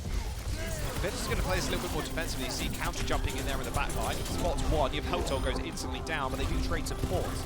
There will be Kyo going down once more. The perfect, or almost triangulated attack for the Dragons. Again, finds Hunters in the worst position possible. I'm going to question where these defensive abilities are really coming from the Hunters. This Fade must be blowing so early for Kyo. And now they're 90%. They're running into an EMP and potentially a barrage coming up next, Hex. It's always been the issue with the Hunters, is just generally poor ultimate usage, and somehow they're able to just out-comp people, and it doesn't end up mattering. Amon's so low right now. Oh god, that EMP, only do one, but it might just be enough. Yeah, Amon was in the back, like you said, was kind of soloing there, almost end up going down instantly as after the slap landed from Luffy. Oh, 180 sleep, disgusting! Oh my goodness, Jinmu doesn't know what hit him. Hunters are going to find the flip, and it doesn't really matter in the end because Dragons are just going to clean this one up. Luffy has just felt immortal, and that's really what you want, is the honor, just being able to use sleeps and nades aggressively. Ding's high in the sky, cleaning the rest of this fight up. The Hunters are going to go down. His self-destruct has to be huge. It's going to get bubbled off, though. And Dragons still sitting on ults. Jinmu has got 1 HP and a dream. He's got the EMP, but he's going to need to catch Ding, who got nanoed in the end as well. Stall tactics coming through, but it's not enough. The Hunters are going to fall. Dragons taking Oasis 2-0. Just sitting up top on that Ana for a second, you'd think that they're exposed, right? It's just the Ana. The tanks are kind of diving all over the place, but again, with the mobile heroes, and this is what we saw in the previous set, the tanks can always come back and help out the Ana if they're ever in trouble. And you're never really alone when you've got a satellite that's just raining rockets on the other team. And I like that the Pharah and Mercy never went too far out, never went too aggressive, because if anyone needs help back on the point, you're there and you're putting in damage. And a lot of times it's not even the kills that you need. If you put 1 rocket in on a Tracer and it's not damage boosted and she lives through it, then that ability's gone and she's out. Like, it's as good as a kill. The ability's gone and out. So it looks like the Ana's playing alone up top, but safe as day because everyone's coming to help. And then you just saw the performance putting out sleep darts and just constant healing. Just great play. Yeah, it's crazy. Like you said, it's forcing out abilities. That's why I wondered halfway through that, where is this fade going? Because the Moira is always dying so early. Yveltal doesn't really want to use that beat to engage because of the EMP that's waiting for them on the other side as well. Tough situation for the Hunters to be in. However, the Dragons looking up so far. 5-1 already in the standings. They're looking to make that 6-1 if they can beat the Hunters now. We're going to jump to a quick break, guys. Do not go anywhere. Map number 2 coming up soon. The Overwatch League is brought to you by T-Mobile, helping you stay connected to what matters most. Learn about T-Mobile's COVID-19 response on T-Mobile.com. And by State Farm. For auto, home or renters insurance, like a good neighbor, State Farm is there.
The Overwatch League is brought to you by Cheez-It Grooves. Deep flavor, deep crunch. It's a mind crunch. And by Zip Chair Gaming, the official chair supplier of the Overwatch League. What went wrong for the Hunters? It feels like Among was on a different page to the rest of his team. It felt like the supports were on, maybe the back of the book. Maybe they were just on the blurb. I'm not entirely sure. All I do know is that Dragons looking mighty clean. Luffy and Ding just putting on a show. Yeah, Questions of Disorganization, also the name of my autobiography. You can check it out at fine booksellers anywhere if those still exist. Yeah, I mean, that's kind of the bugaboo on Chengdu, is that they play such a different style and a hectic style where they rely on everybody to kind of get their job done, that when it doesn't work, it just looks really uncoordinated and poor. The Chengdu is just kind of a team that looks like that, but there's some silver lining for your Hunters fans, right? Like, the Shanghai Dragons have only lost 4 maps all year. All 4 of them are to Chengdu. they got swept 0-3 to start the year, and they've won every game since, dropping a map here and there. Like, the only teams that have taken maps off the Shanghai Dragons have been the Chengdu Hunters. One of the maps that Chengdu was able to beat Shanghai on happens to be Dorado, which should be a clue that we're going to Dorado next. Would you look at that? Look at that. Prophecies have foretold Dorado. Now, this was in their sweep early in the year, the 3-0, so who knows what Shanghai were feeling. It was their first match of the year, happened to be week 8 of the Overwatch League, as we've made adjustments throughout the year, so maybe just call it a fluke and move on. I mean, it's really hard to prep for Chengdu as your first match of the Overwatch League season. It really is. Like, It's well, just so unfair. guys, what have you been playing in the off-season, huh? Well, Mystery you don't Heroes. even know. They're playing the Chengdu Mystery Hero Special, as they always do. And yes, let's see it. Not McCree. Ash is coming in. Leave on the Ash. This is everything I hoped for. Well, Ding might have something a little bit extra to wrestle with now. Well, and they're going to run the Pharah themselves, too. This has been their most successful composition. This is what they crushed with recently. Like, if any team was going to run something that no one else runs, it would be Chengdu. I mean, it's why they have the fans they have. They're unpredictable. They're fun. But Leave is actually just a god-tier player, too, so I'm pretty sure he can make the Ashe work. We'll see what Shanghai wants to run in response to this, but it seems like this would be the Shanghai composition. Nothing really out of the ordinary. The Bob. Do it. Ignore Leave. Do it, cowards. Do it. Well, yeah, they also made a switch to Molly's in, and Molly's been playing very well for the Hunters this year. Yes, very well. You mean just permanent. It's his support's job currently. Well, he's going to have to, of course. There's Veltos in the sky. One. Jimmy. Nice direct. Nah, I think he's going to be able to back down. It's good that they're kind of dueling out here. We obviously saw a scenario before where Nero was just able to take over the skies. Backline. Get Nice direct tags him onto again. Ding. He's taking so much. Nice bio grenade in the front, though. Elsa and Among lighting up right purple. The Dragons are going to be able to get a lot of movement here. It's a bit of an awkward situation for Ding if he does battle on these roofs. That splash damage can do a whole bunch. Speaking of splash damage, Testicle does a whole lot too. Among is going to go down. There's a fire grenade finish off. Dragons are going to move the payloads on to first. Hunters are going to be able to recontest it. Look at the barrage percentage. Jinwoo's there. Thing's at 30. Easy. That's insanity. I want to make a note of the stats. How many direct rockets has Jinwoo hit on opposing Pharahs? I guess they're going to go up the point anyway, though, but still, I'm still impressed by the power play. That's okay, as long as you're impressed. Yeah, that's what all these pros aim for. That's is yeah, Hex just impressed. Impressing Hex. Well, that was pretty impressive. You should be impressed with that one, Hex. A beautiful dive on the back line, following Yveltal through the skies. He was trying to move away. Also, Hunters didn't actually want to contest there, which is a bit odd. It was a 5v6, and they decided, you know what, we'll take it on the second point, but Dragons took that in their stride and managed to force them all the way up to the second. Well, Hunters haven't contested anywhere thus far. Yeah. Yeah, you're actually just not wrong. Like, they tried, but kind of failed. Ding has almost got a barrage too. He's got to be careful though, because Jinwoo is hanging around in the background. No mortality, but it feels like Baptiste would be actually pretty good in this situation. But Molly and Luffy are nearing both nanos. Ding is just now rocketing himself inside. Molly and Elsa end up going down. There's the barrage, insta-kill. Oh, they saw it coming. And that was the Battle Mercy trying to take out Ding, but double pocket, even an attempted sleep. And Yveltal just got launched into the stratosphere at Mach 10. Luffy now going to bio-grenade the front line, and that is all she wrote for Hunter's defense on the second point as well. This has been not even a single contest, it feels like. 5 minutes and 20 seconds. If this was my Q game, I'd have probably left boys by. There's only 2 eliminations so far for Chengdu right now, and it is Jinwoo. He's got 2. No one else has anything. That means that Leave doesn't have anything. Just everyone else is getting rocked. It seems like they're staggering. They're not coming in correctly. And Jinwoo, even on the Pharah, was just a mile away with his support, and Ding saw it. It's like, okay, I'll just take the stairs then and kill the rest of your team. And by the time Jinwoo responded, it was way too late. That supercharger went out, and the attempted grab by Amon, it just goes wide completely. I know this Ashe feeling. For whatever reason, you just can't hit a shot. You just, You just can't hit it. Like, you hit one, but you'll never get the second or third. Oh yeah, but Bob has a literal aimbot. He cannot miss. EMP though in the back line, leaving Amon in a little bit of trouble. Phyllis is going to chase him up with the Primal Rage, and that'll be Ding clearing out the rest of the team. Hunters, they're going to flop. This is disastrous. There just has not been a fight. Bob has auto aim, but I think his gun has spread too, so he'll miss shots if you're far away. It doesn't feel like it, I'm just saying. Yeah. Bob is the best. There's the nano on the barrage. Ding, immortal up in the skies. Nice kill by Molly though. Does land it onto Luffy, that bio grenade, but they're a couple of meters away from actually just losing this payload, losing control of the map as well. Gong is going to find the res onto Luffy, brings him back to life. That'll be Molly going down. 0.5 meters remains as Leave and Jinwoo end up falling. And Amon gets hacked, so he couldn't even actually touch the payload. Almost a 4-minute time bank for the Dragons. This is slaughter.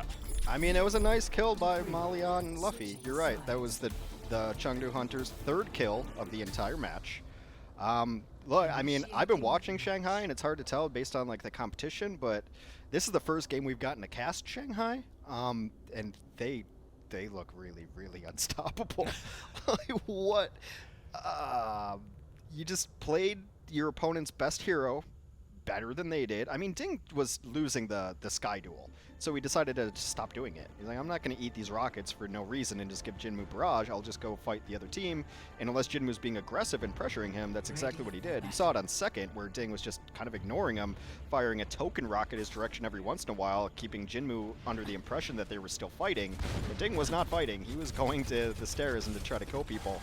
And yeah, Shanghai just bodied Chengdu. And Chengdu's the only team in this region that has given Shanghai any sort of fight so far. So yeah, Shanghai Dragons look like a legit team, at least based on the competition they're playing. Like, they've only played like 3 different teams, so.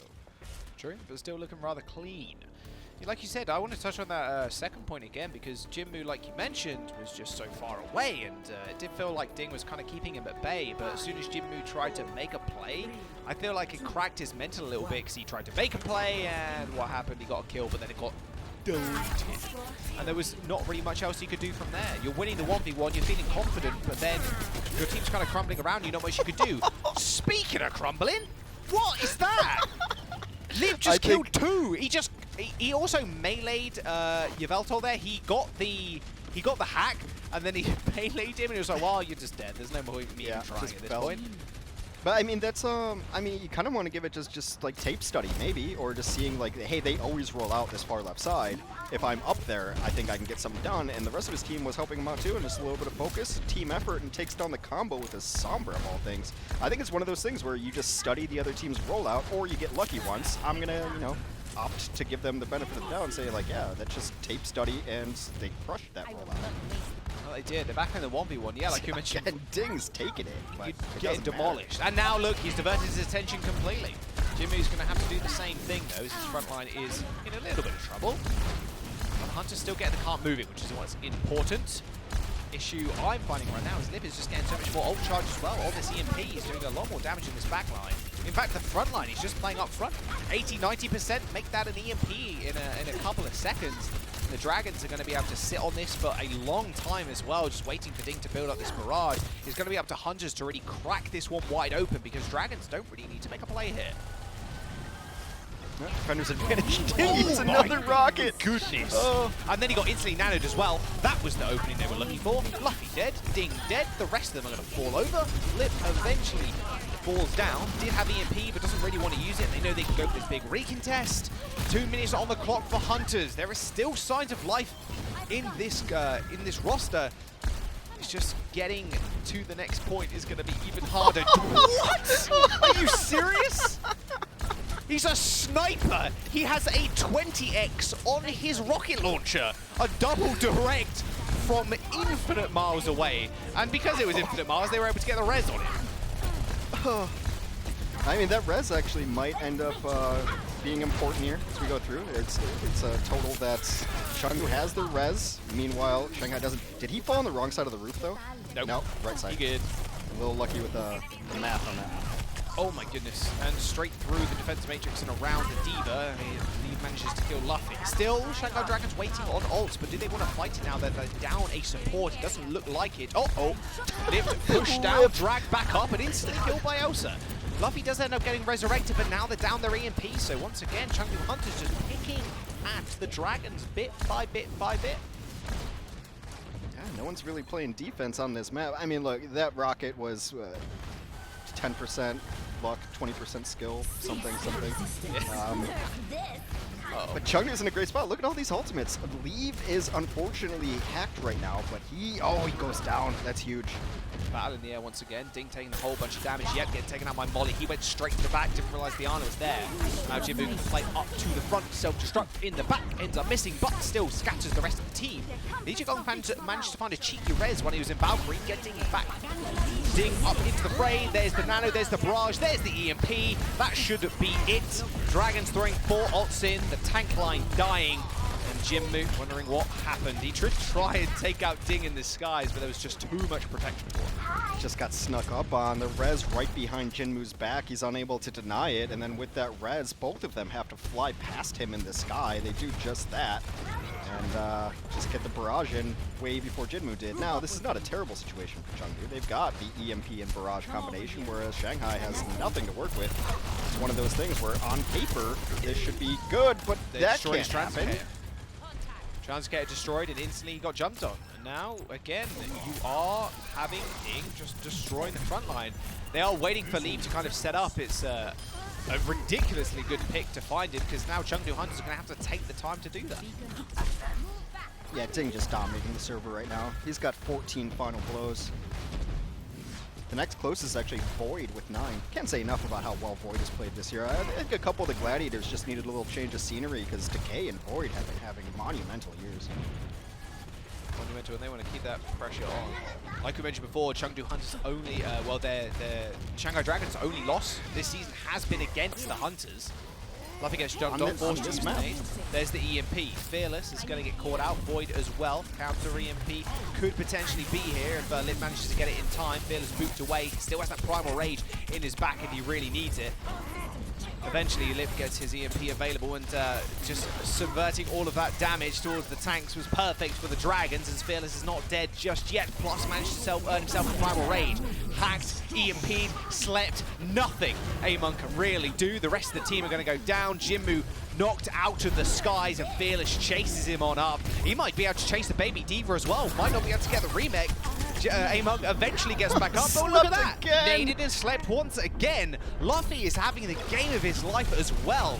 Dragons now controlling the payload once more, as Chengdu Hunters have 1 minute in the time bank left to try and get it towards this second point. Luffy just negated 2 ultimates with 2 sleep darts. Negated Nano and negated Primal just with darts. He's a gamer. He is ridiculously good at this video game. He's going to get jumped on though, as I say that. Use the nade to heal the rest of his team. Selfless, almost. Lee Jae-gon trying to do the same thing, trying to get back up Luffy, but he ends up going down, and now Luffy's the solo healer for the Dragons. Still waiting on that EMP from Leave, however, don't need it as the Dragons are forced to back off. The recontest is possible though. 15 seconds remaining, and Ding does have that barrage. He's going to get met with Amon. A big sleep actually onto Fearless, does get woken up, but Void throws in that self-destruct. 3 meters remains for the Hunters, and OT about to tick through. Jinmu's going to get spotted out of the sky as they do end up trading. Lee Jae-gong and Jinmu end up going down, but Ding's still alive in the air. Yveltal though comes up absolutely clutch, pistol whipping Ding in the skies and getting the resurrect. OT was there for the Hunters, but they still managed to get it. 1 minute and 20 seconds now. Hex remains for them to cap this final point. Yeah, it's a little bit difficult to run the far on this point, but I think that they are going to be committed to it. A single hack on Jinmu, make sure that he's not as mobile, but he's just fine pumping in through the damage here. EMP is ready for Shanghai. They really only have to win 2 fights here to take a 2-0 lead in the series. Yeah, you could EMP fairly early as well here. Or in fact, late. You know Leave has actually used the EMP already. Kind of bait the Hunters in, say, come to me. We're playing a little bit more risky. But Leave opens it up with a beautiful kill onto Luffy. An EMP onto Yveltal, but he's not dead just yet. Molly ends up dying in the end, as Lee Jae-gong ends up getting up Luffy. 2 healers on board for the Dragons. Way more healing now, as the Yveltal ends up going down to Luffy of all people. He gets resurrected, then finds 2 kills. 3, in fact, as Leave ends up going down. What more could you ask for from your Ana player? I'm not greedy. I'm just happy with heals usually. Yeah. I mean, well, it'd be like that sometimes, as they say. 20 seconds now remains, Hex. What can they really do? Jinmu's going to have to force himself to touch. He's strange open to the Tracer of all things, and Dragon's still sitting on a wealth of ults. Yeah, I mean, Fearless gets slept, but then the Neo Barrage, you can't even do anything about it, really. Nice self-destruct that was going to take down a sleeping Fearless. That's not a fun fight to have. Ding is still nano, so he's a little less damage dealt to him. He's still playing rather passive too. A resurrection onto Fearless, where he did go down to self-destruct, but brought right back to life again to suffer a hack and some more damage. But the support line for Dragons way too strong at this point. Leave opens up with an EMP, 3 people hit. Fearless focused down with a bio grenade to follow it up, but still Ding doing the damage. And Lee Jae Gong in the sky, healing everybody up with a Valkyrie. This is Chengdu Hunters' last-ditch attempt to try and get into 3rd point. Their tanks are doing work in the front line, and Luffy's front line is crumbling. The Dragons are still going to be able to recontest. Maybe not so much anymore, as Ding actually ends up getting hacked and goes down. The time bank is still in the back of their minds, though. 3 minutes and 52 seconds versus potentially only a minute. Jinmu, Among, they fill the kill feed with Chengdu Hunters colours. And now the EMP is going to be the one thing that they need to come back to this. But Limp ends up falling down, or at least getting waylaid just a little bit. Void and Luffy end up following, and that'll be the Hunters capping. But with only a minute in their time bank versus almost 5, it looks almost unwinnable. Yeah, especially given the compositions that these teams want to run. Like we've talked about the Pharah and Sombra being an inevitable composition. If you get both those ultimates up, you should definitely win those fights. But with a minute, yeah, we've seen Jinmu charge his barrage very, very quickly.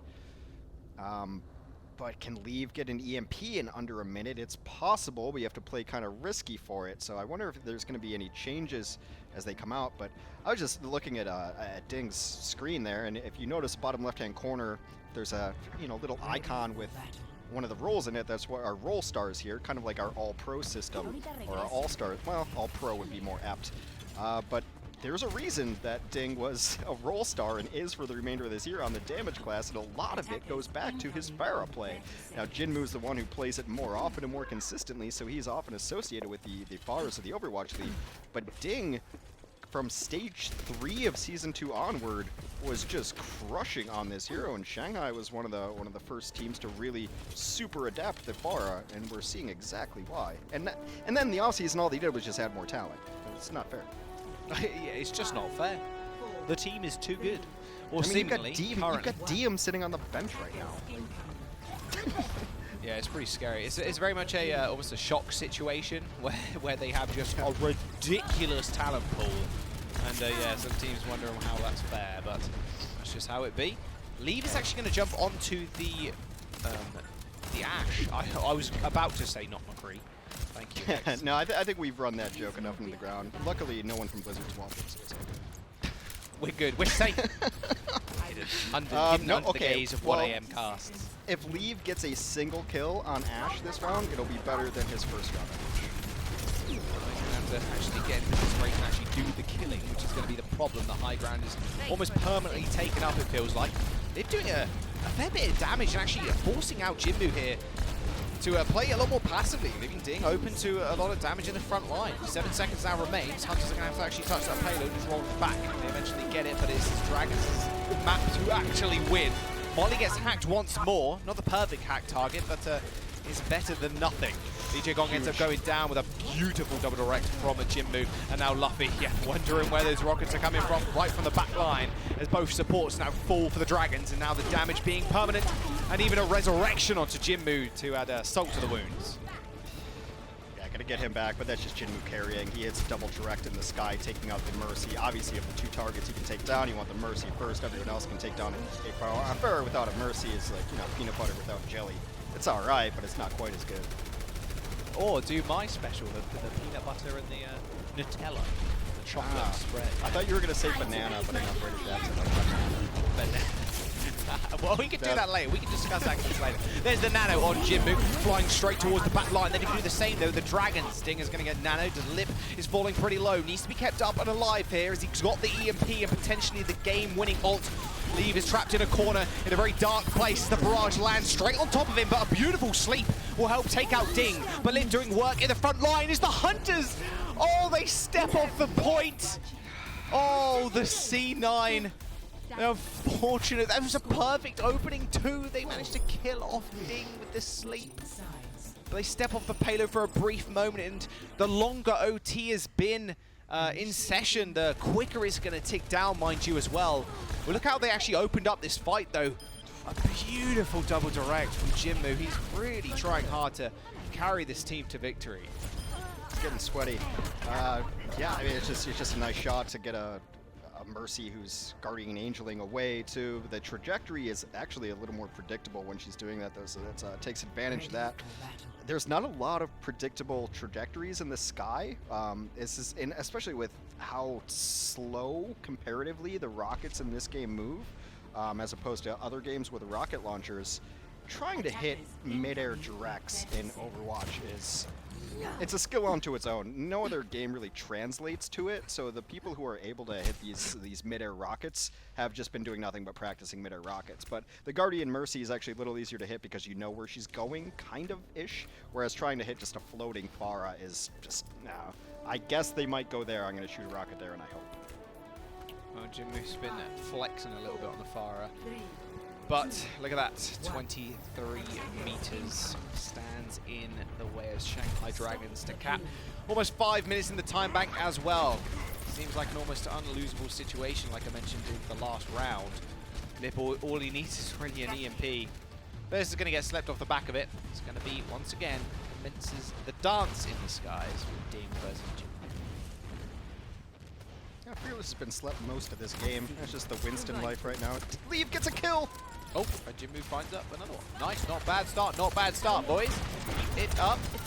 Now we gotta just make sure we keep Leave alive. This is the reason why they picked him up on this Ashe at the end of the day, because you need to just pressure out the top of the map. Ding, as soon as he's pressured, Jinmu just gets so much more space to work with. Yeah, it's not been the greatest Ashe so far, but I respect the commitment to it. Jinmu gets another kill. That's just going to slow down this push even more. Can't really do much, and Lip is having a hard time charging this EMP. Granted, they still do have like a little shy of 4 minutes. Thanks for the assist. Yeah, they still got a lot of time, but not time to panic, not time to switch comps. Just need that EMP up. That's what you need. Got Nano for Luffy. I wonder if they're going to use that fairly early to kind of force something out. That would probably be the best way of using it. Nano, there you go, straight onto Ding. So now he can just do a lot of damage from the back. Luffy ends up falling though to Among of all people. I believe he got damage boosted there as well, you can see. And another nice kill onto Ding instantly as well. Lee Jae-gong goes for the res, and you can see an instant kill onto Ding in the skies, and then the Mercy wonders what happened. You got the support up, but your DPS are dead. Lip ends up getting headshot as well across the map. This time bank not looking as strong as it used to. Yeah, speaking of strong, Bob is about to hit the field. Nano Bob, you cowards, you got it going. I think you're saving the Nano for Jinmu. The Nanos are never going into the tanks here. Like, sometimes you used to see like a Nano Winston, but you'll only see that probably come in if Sombra and Ana aren't at the time, because they're just too easy to sleep the tank. Ollie luckily got that nade off on himself. Back onto Leave, he's going to get nanoed. Yeah, just to basically save him at this point. Nano Dynamite's around the corner. That does a fair bit of damage as well as Leave. Just sending out Bob onto the point. Luffy ends up going down. Look at those assists. He's in the room just guarding it. Well, no escape for He's Void. the bouncer. You can't get out here. You can't get out of here. Are you serious? A Dynamite in the air ends up taking out Ding. Lee Jae-gong ends up going down as well.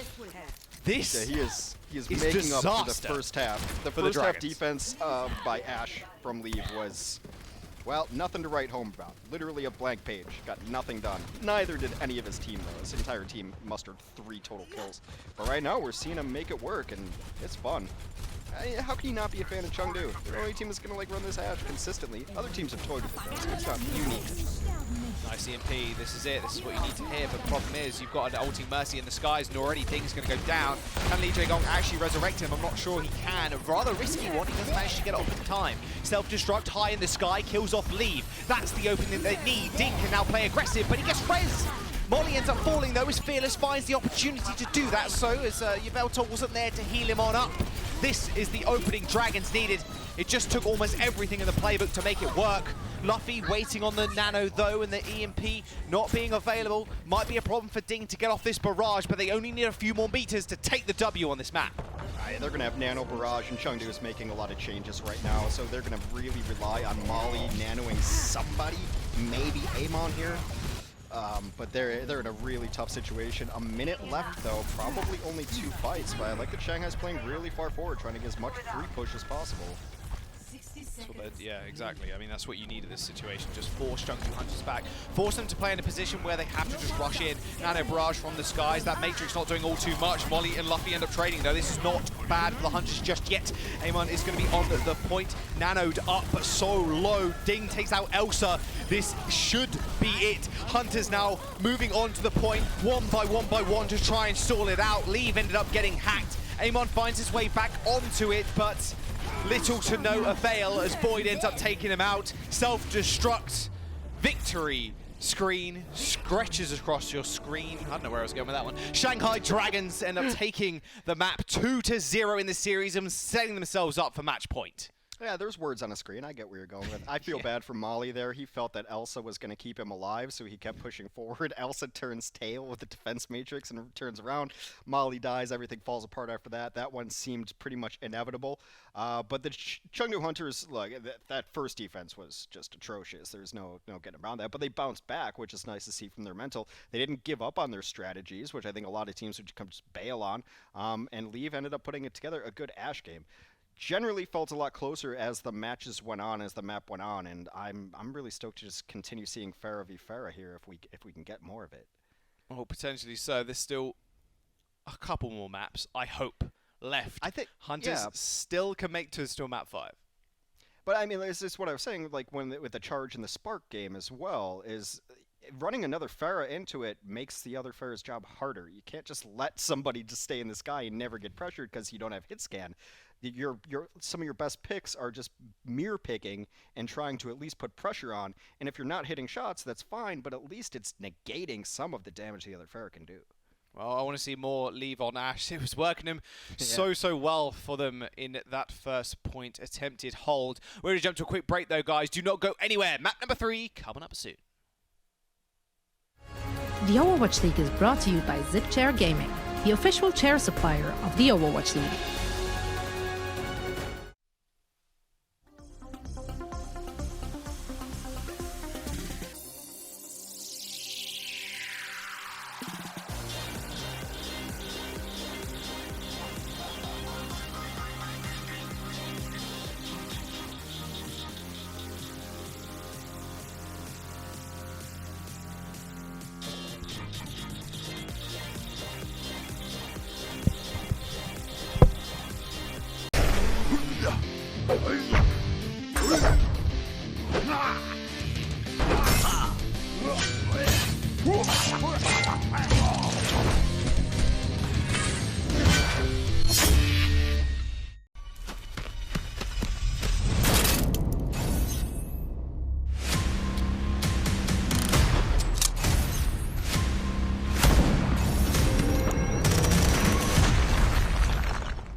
Welcome back, everybody. This is the Game Break presented by Pringles Wavy. Chengdu Hunters aren't out of this just yet. They have gone down 2 maps, but we saw signs of life at the end there with Leave on the Ashe.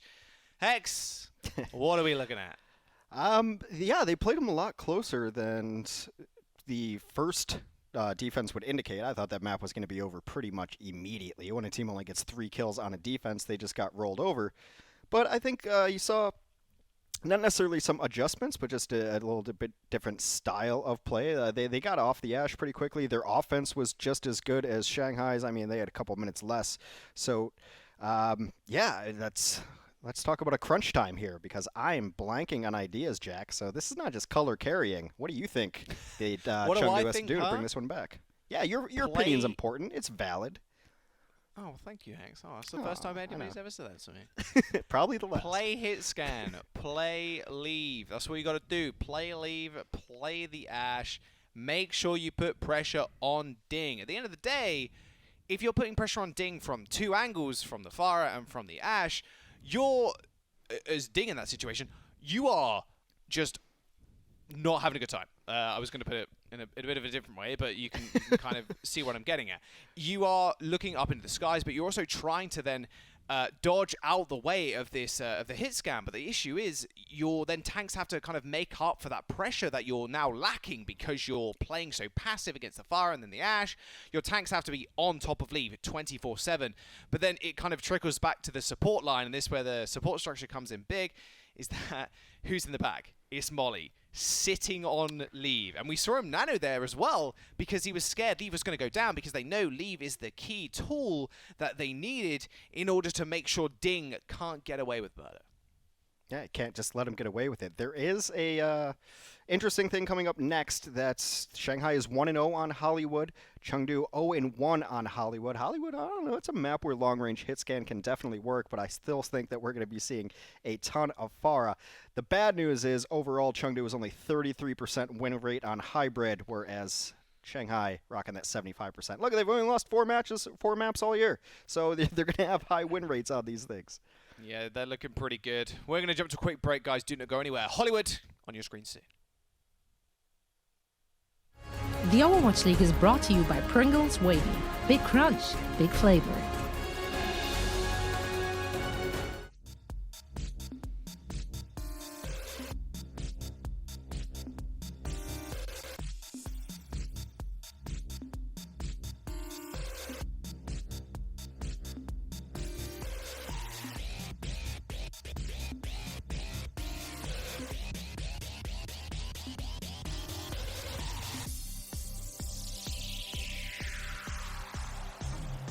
I run down the street, right?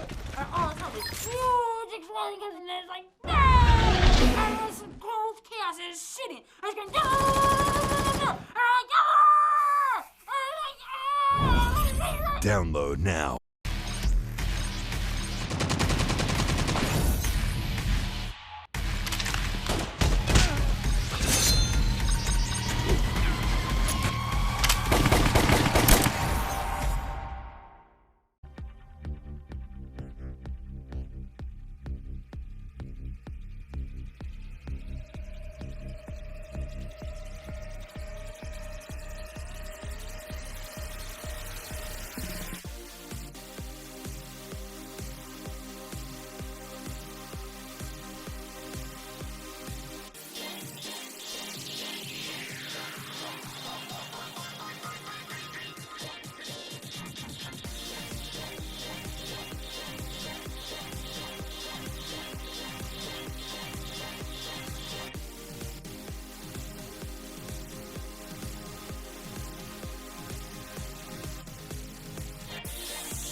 The Overwatch League is brought to you by HyperX.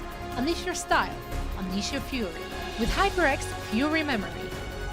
And by Coca-Cola, the official refreshment of the Overwatch League.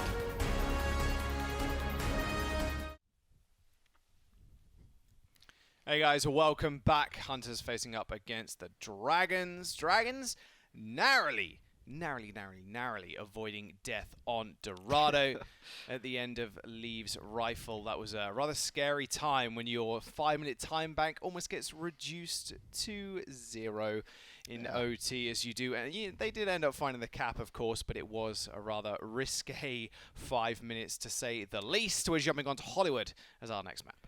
Yeah, Hollywood is a really interesting map for Shanghai, especially because in 2019, Shanghai went 0-8-1 on Hollywood. They didn't win Hollywood all year.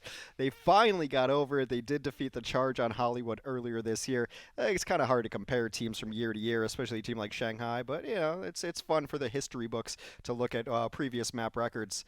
On this one, I mean, I just expect to see more FAR. It's a very decent FAR map. Maybe not in second point if there's long-range hit scan, but if a team's not running long-range hit scan, you can just kind of own the rooftop. So I expect to see more of the same, as Hollywood is my favorite map. It's also where I reside now, so I can look out and see the signs, and it's nice to just see the sun out, even if it's digital. Yeah. Wow. I'll take it. Yeah. Small victories, Jack. Small victories. I mean, the sun. Wait, what time is it now? I mean, the sun's coming up soon. Yeah, I mean, a couple hours. Yeah. Couple hours. Yeah. Might as well stay up, see the sun. Nah, I'm not staying up. We've both been shifting our sleep schedules just a little bit for these games. Yeah, it's been alright, to be honest. Yeah, it's not been too bad. Late I night usually wake up. queues, I wake up at like 11, and then I take a nap in the middle of the day and try to, get my 8 in. Trying not to wake up like a normal human being, which I was totally comfortable with, waking up at 10 a.m. every day and having a normal life. But all sense of normalcy has left the world, and I'm just going along for the ride. I just play Q every day. Yeah, I mean, that's sometimes I wake up and have like coffee and Hearthstone, and then I try to take a midday nap. That's what I do. Yeah, well, mine, I was very talking to Mitch about leisurely this life. actually. He was like, "So what game do you use to like chill out with?" I'm like, "What? What do you mean?" I'm like, Do you want "No, to? You want to hear? I just You want to hear my answer that always confuses people? I play Cuphead to relax. You're a crazy person. I find it really relaxing is that I can control everything that happens. I don't have to rely on I mean- other people. But we are in a game of Overwatch, and Leave is back on the Ash. And this is exactly where you want to set up as hit scan. In the little cafe, it's where Soldier Mate is living for a long time. Phyllis is on racquetball. He's got to get up to that cafe, but he's going to have a tough time doing so. I did see Lip actually just run around the back trying to set something up there. There we go. That's the kill that they want. Leave gets turned into jam into the cafe. Amo's going pretty low as well. Phyllis and Lib doing so much work in the back. They're so close to killing off the Mercy as well. Sleep will go straight towards Fearless, but they've done the damage. That's it. Jimu's going to go down as well, and Fearless can basically just sit on the payload. I say that as Lee Jae-Gong just runs into the shield, although the rest of the team are going to get cleaned up. Among's going to find a couple of kills, but the heals have dissipated. And that'll be Ding now just taking over the game from the skies. Fearless gets a running start right into the wall there. A little bit funny, but he did his job. His job was to get to the back line and disrupt. He almost got Eviltal during that fight, but Eviltal being very slippery. So slippery, though, that he is going to switch off, and he's going to the Lucio instead. Leave just trying to buy some time on that Tracer. Not going to happen. Compositional switches here for the Chengdu Hunters.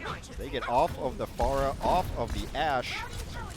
And it doesn't seem like Shanghai is going to switch this. Why would you? A whole bunch of check marks in their column. Yeah, Leave. I was kind of curious there if Leave actually did want to switch up, but I think the issue is with Leave right now. If he switches over to an Ashe and doesn't have a Mercy pocket, it's going to be he's just not going to get these kills. So I think that's why he's staying. It's like going there full dive centric. Molly actually gave up a nano to go onto the Moira. EMP in the back though. Elsa instantly deleted. Ding also got hacked, but he's going to get pocketed to no end by Lee Jae-Gong in the skies. The hack wears off, and now he can just chase down the rest of the Hunters. A resurrection onto Fearless 2 will bring them back to full fighting strength. Yeah, I feel like Elsa spent a great deal of time in this match out of his mech, and that's brutal when you're facing this non-stop Pharah aggression. It's just been cleaned up too many times. The Matrix is just not there to protect him, and that's how you get these snowball kind of scenarios here. Elsa died really early in that last fight, or even just getting him out of the mech is fine.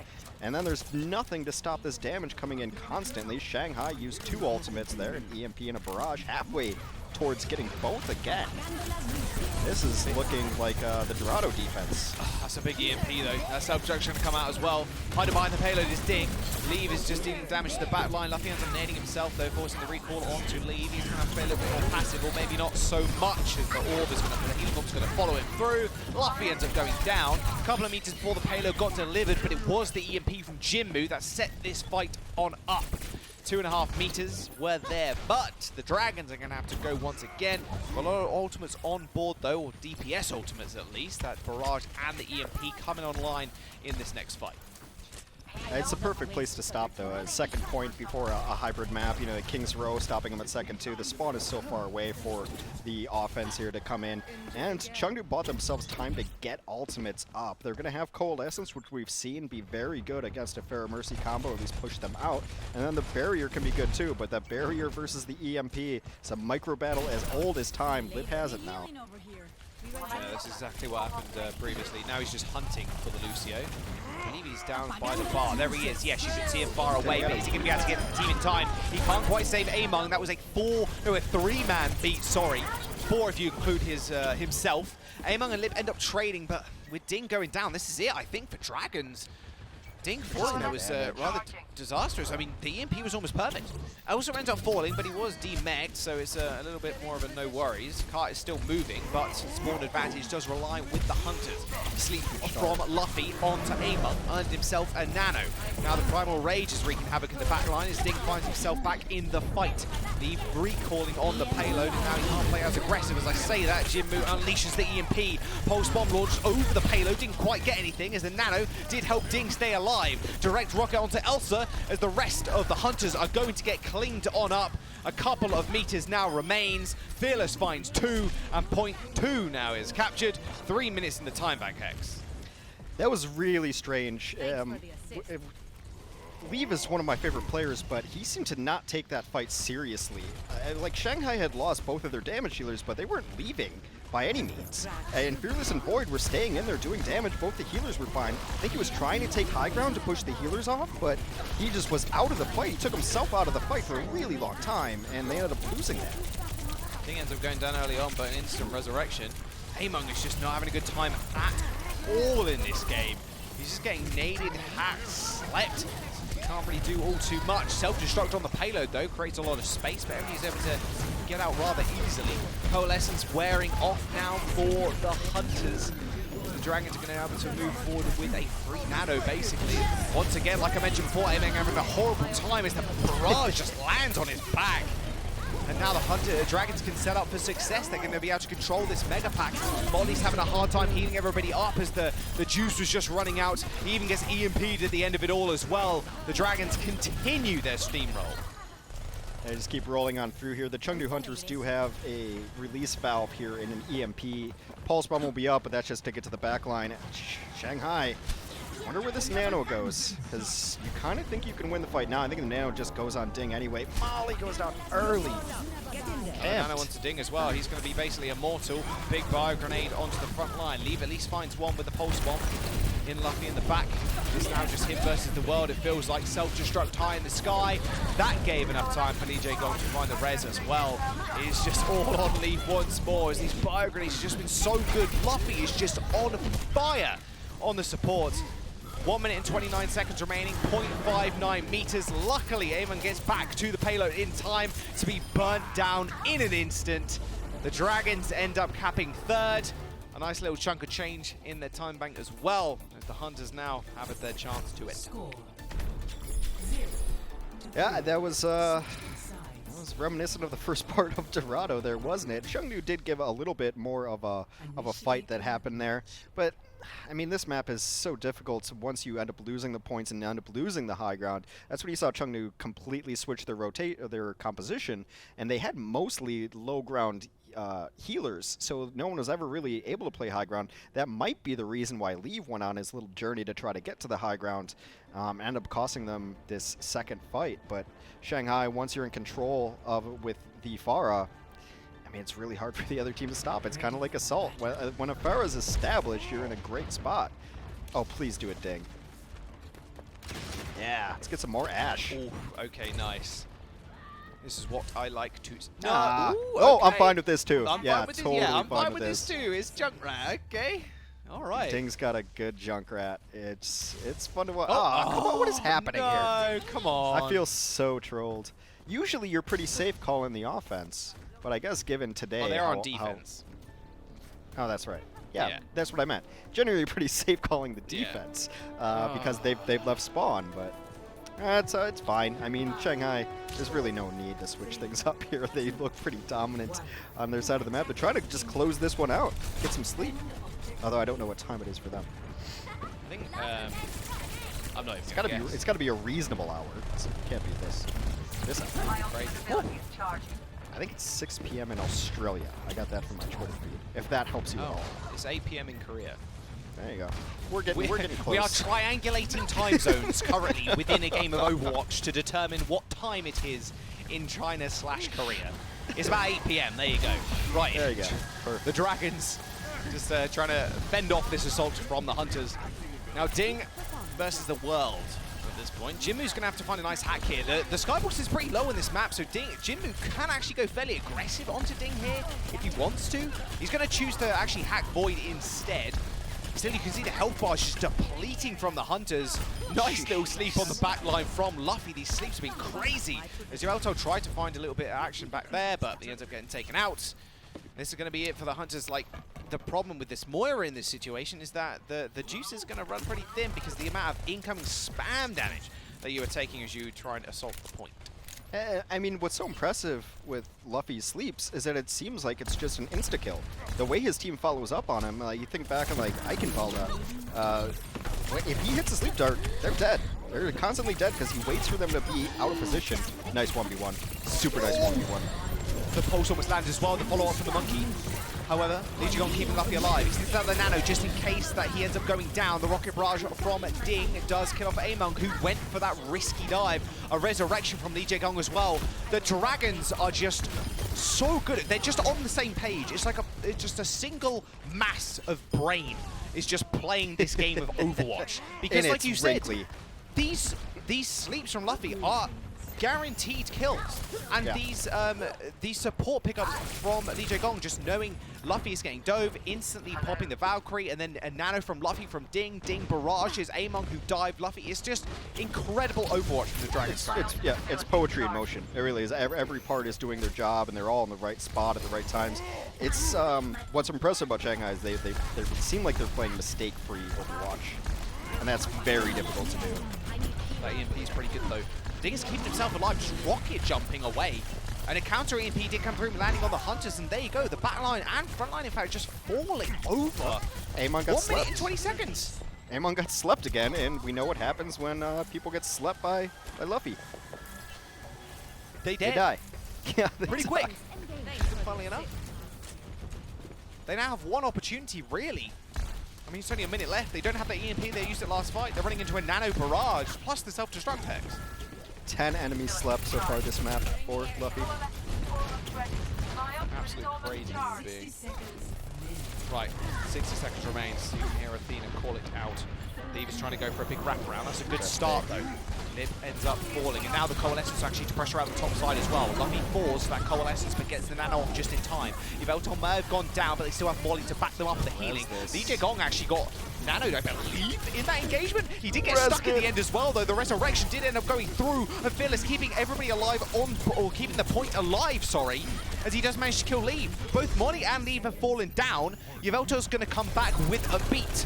The Dragons might not be able to contest this. Lijigon's Valkyrie's going to end momentarily, but Lip's going to be able to come back with an EMP. It's the tale once again of two Sombras. The beat from Yveltal keeping everybody up nice and healthy. Jinmu's pretty low. The EMP comes out from Lip as the barrage as well is going to rain death from above as Yveltal ends up falling over, but Leave comes up clutch, killing both the Pharah and the Mercy.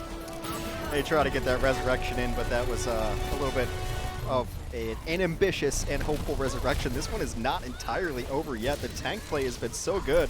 Luffy's keeping everybody alive. Boy, it is not going to over there. This should be it now. That's it. Yeah, there's no way. You haven't got a main healer left. It's only Lijigon on his Lucio. And there we go. Struggling at the end, though, for the Hunters. 2 minutes and 20 seconds moving towards the streets phase.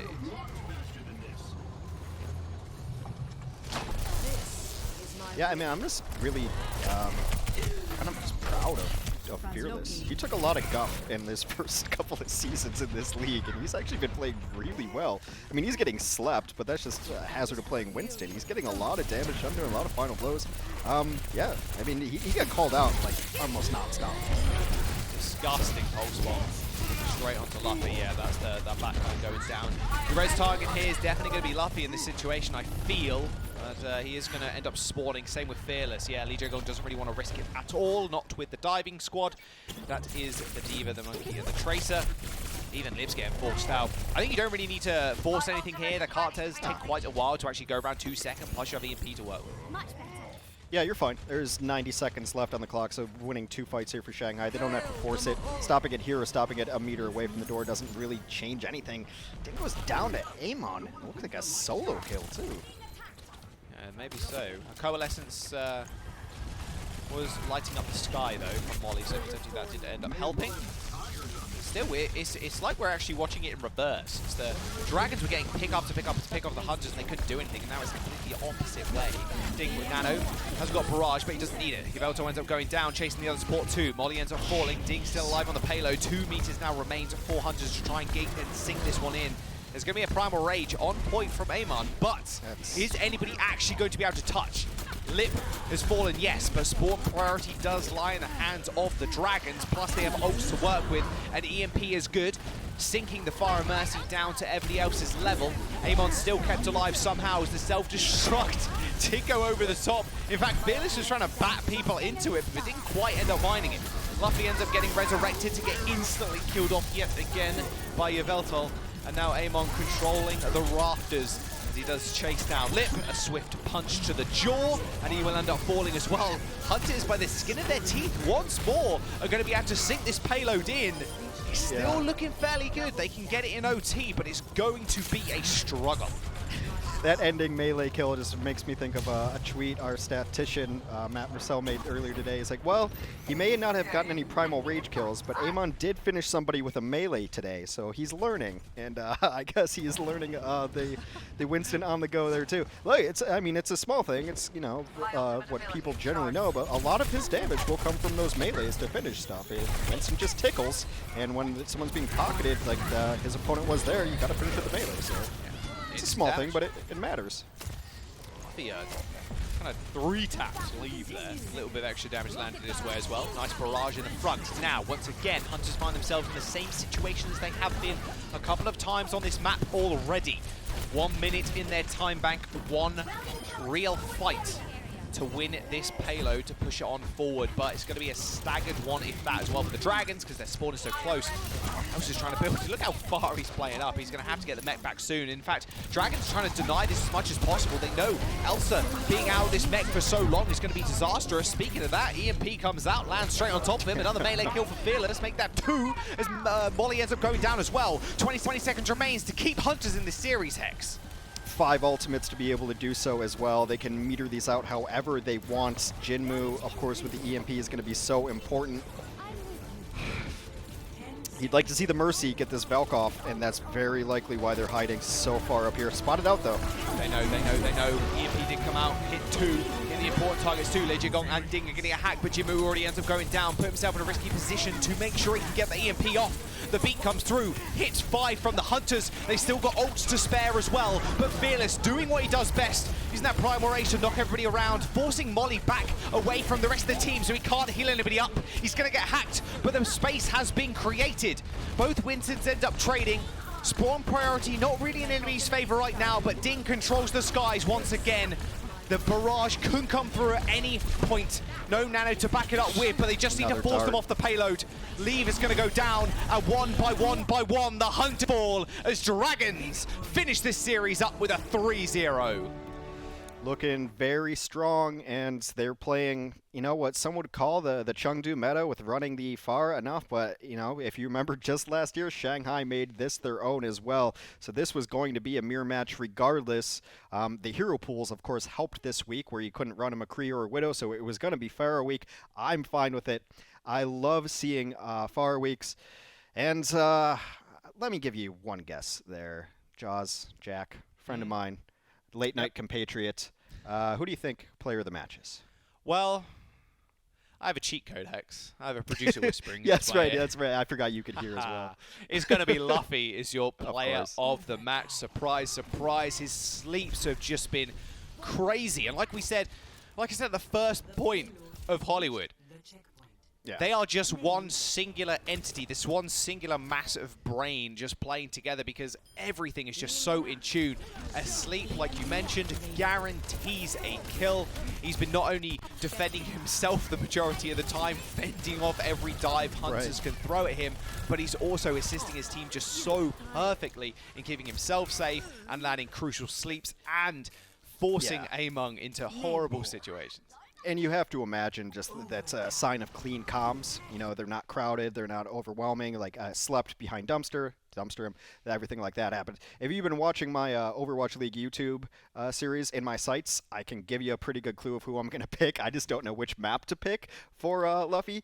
Eichenwalde looked good. He looks good on Oasis. He looked good on Hollywood. So gonna probably get him in that series as soon as possible. We need some good Ana play, and I can't think of a better example we've seen lately. Just hit every dart. And beyond that, like, he's playing with a Pharah and a Mercy too. So there's a lot of pressure on him to keep tanks alive, for him to stay alive, to get in a position where his Pharah can help him if he's in trouble, to get in position with his tanks if they're in trouble and they can protect him. But it just seems like he has all the angles figured out, and that sleep dart was just an insta-kill. It's like having a Widow, as if he hits a dart, you're dead.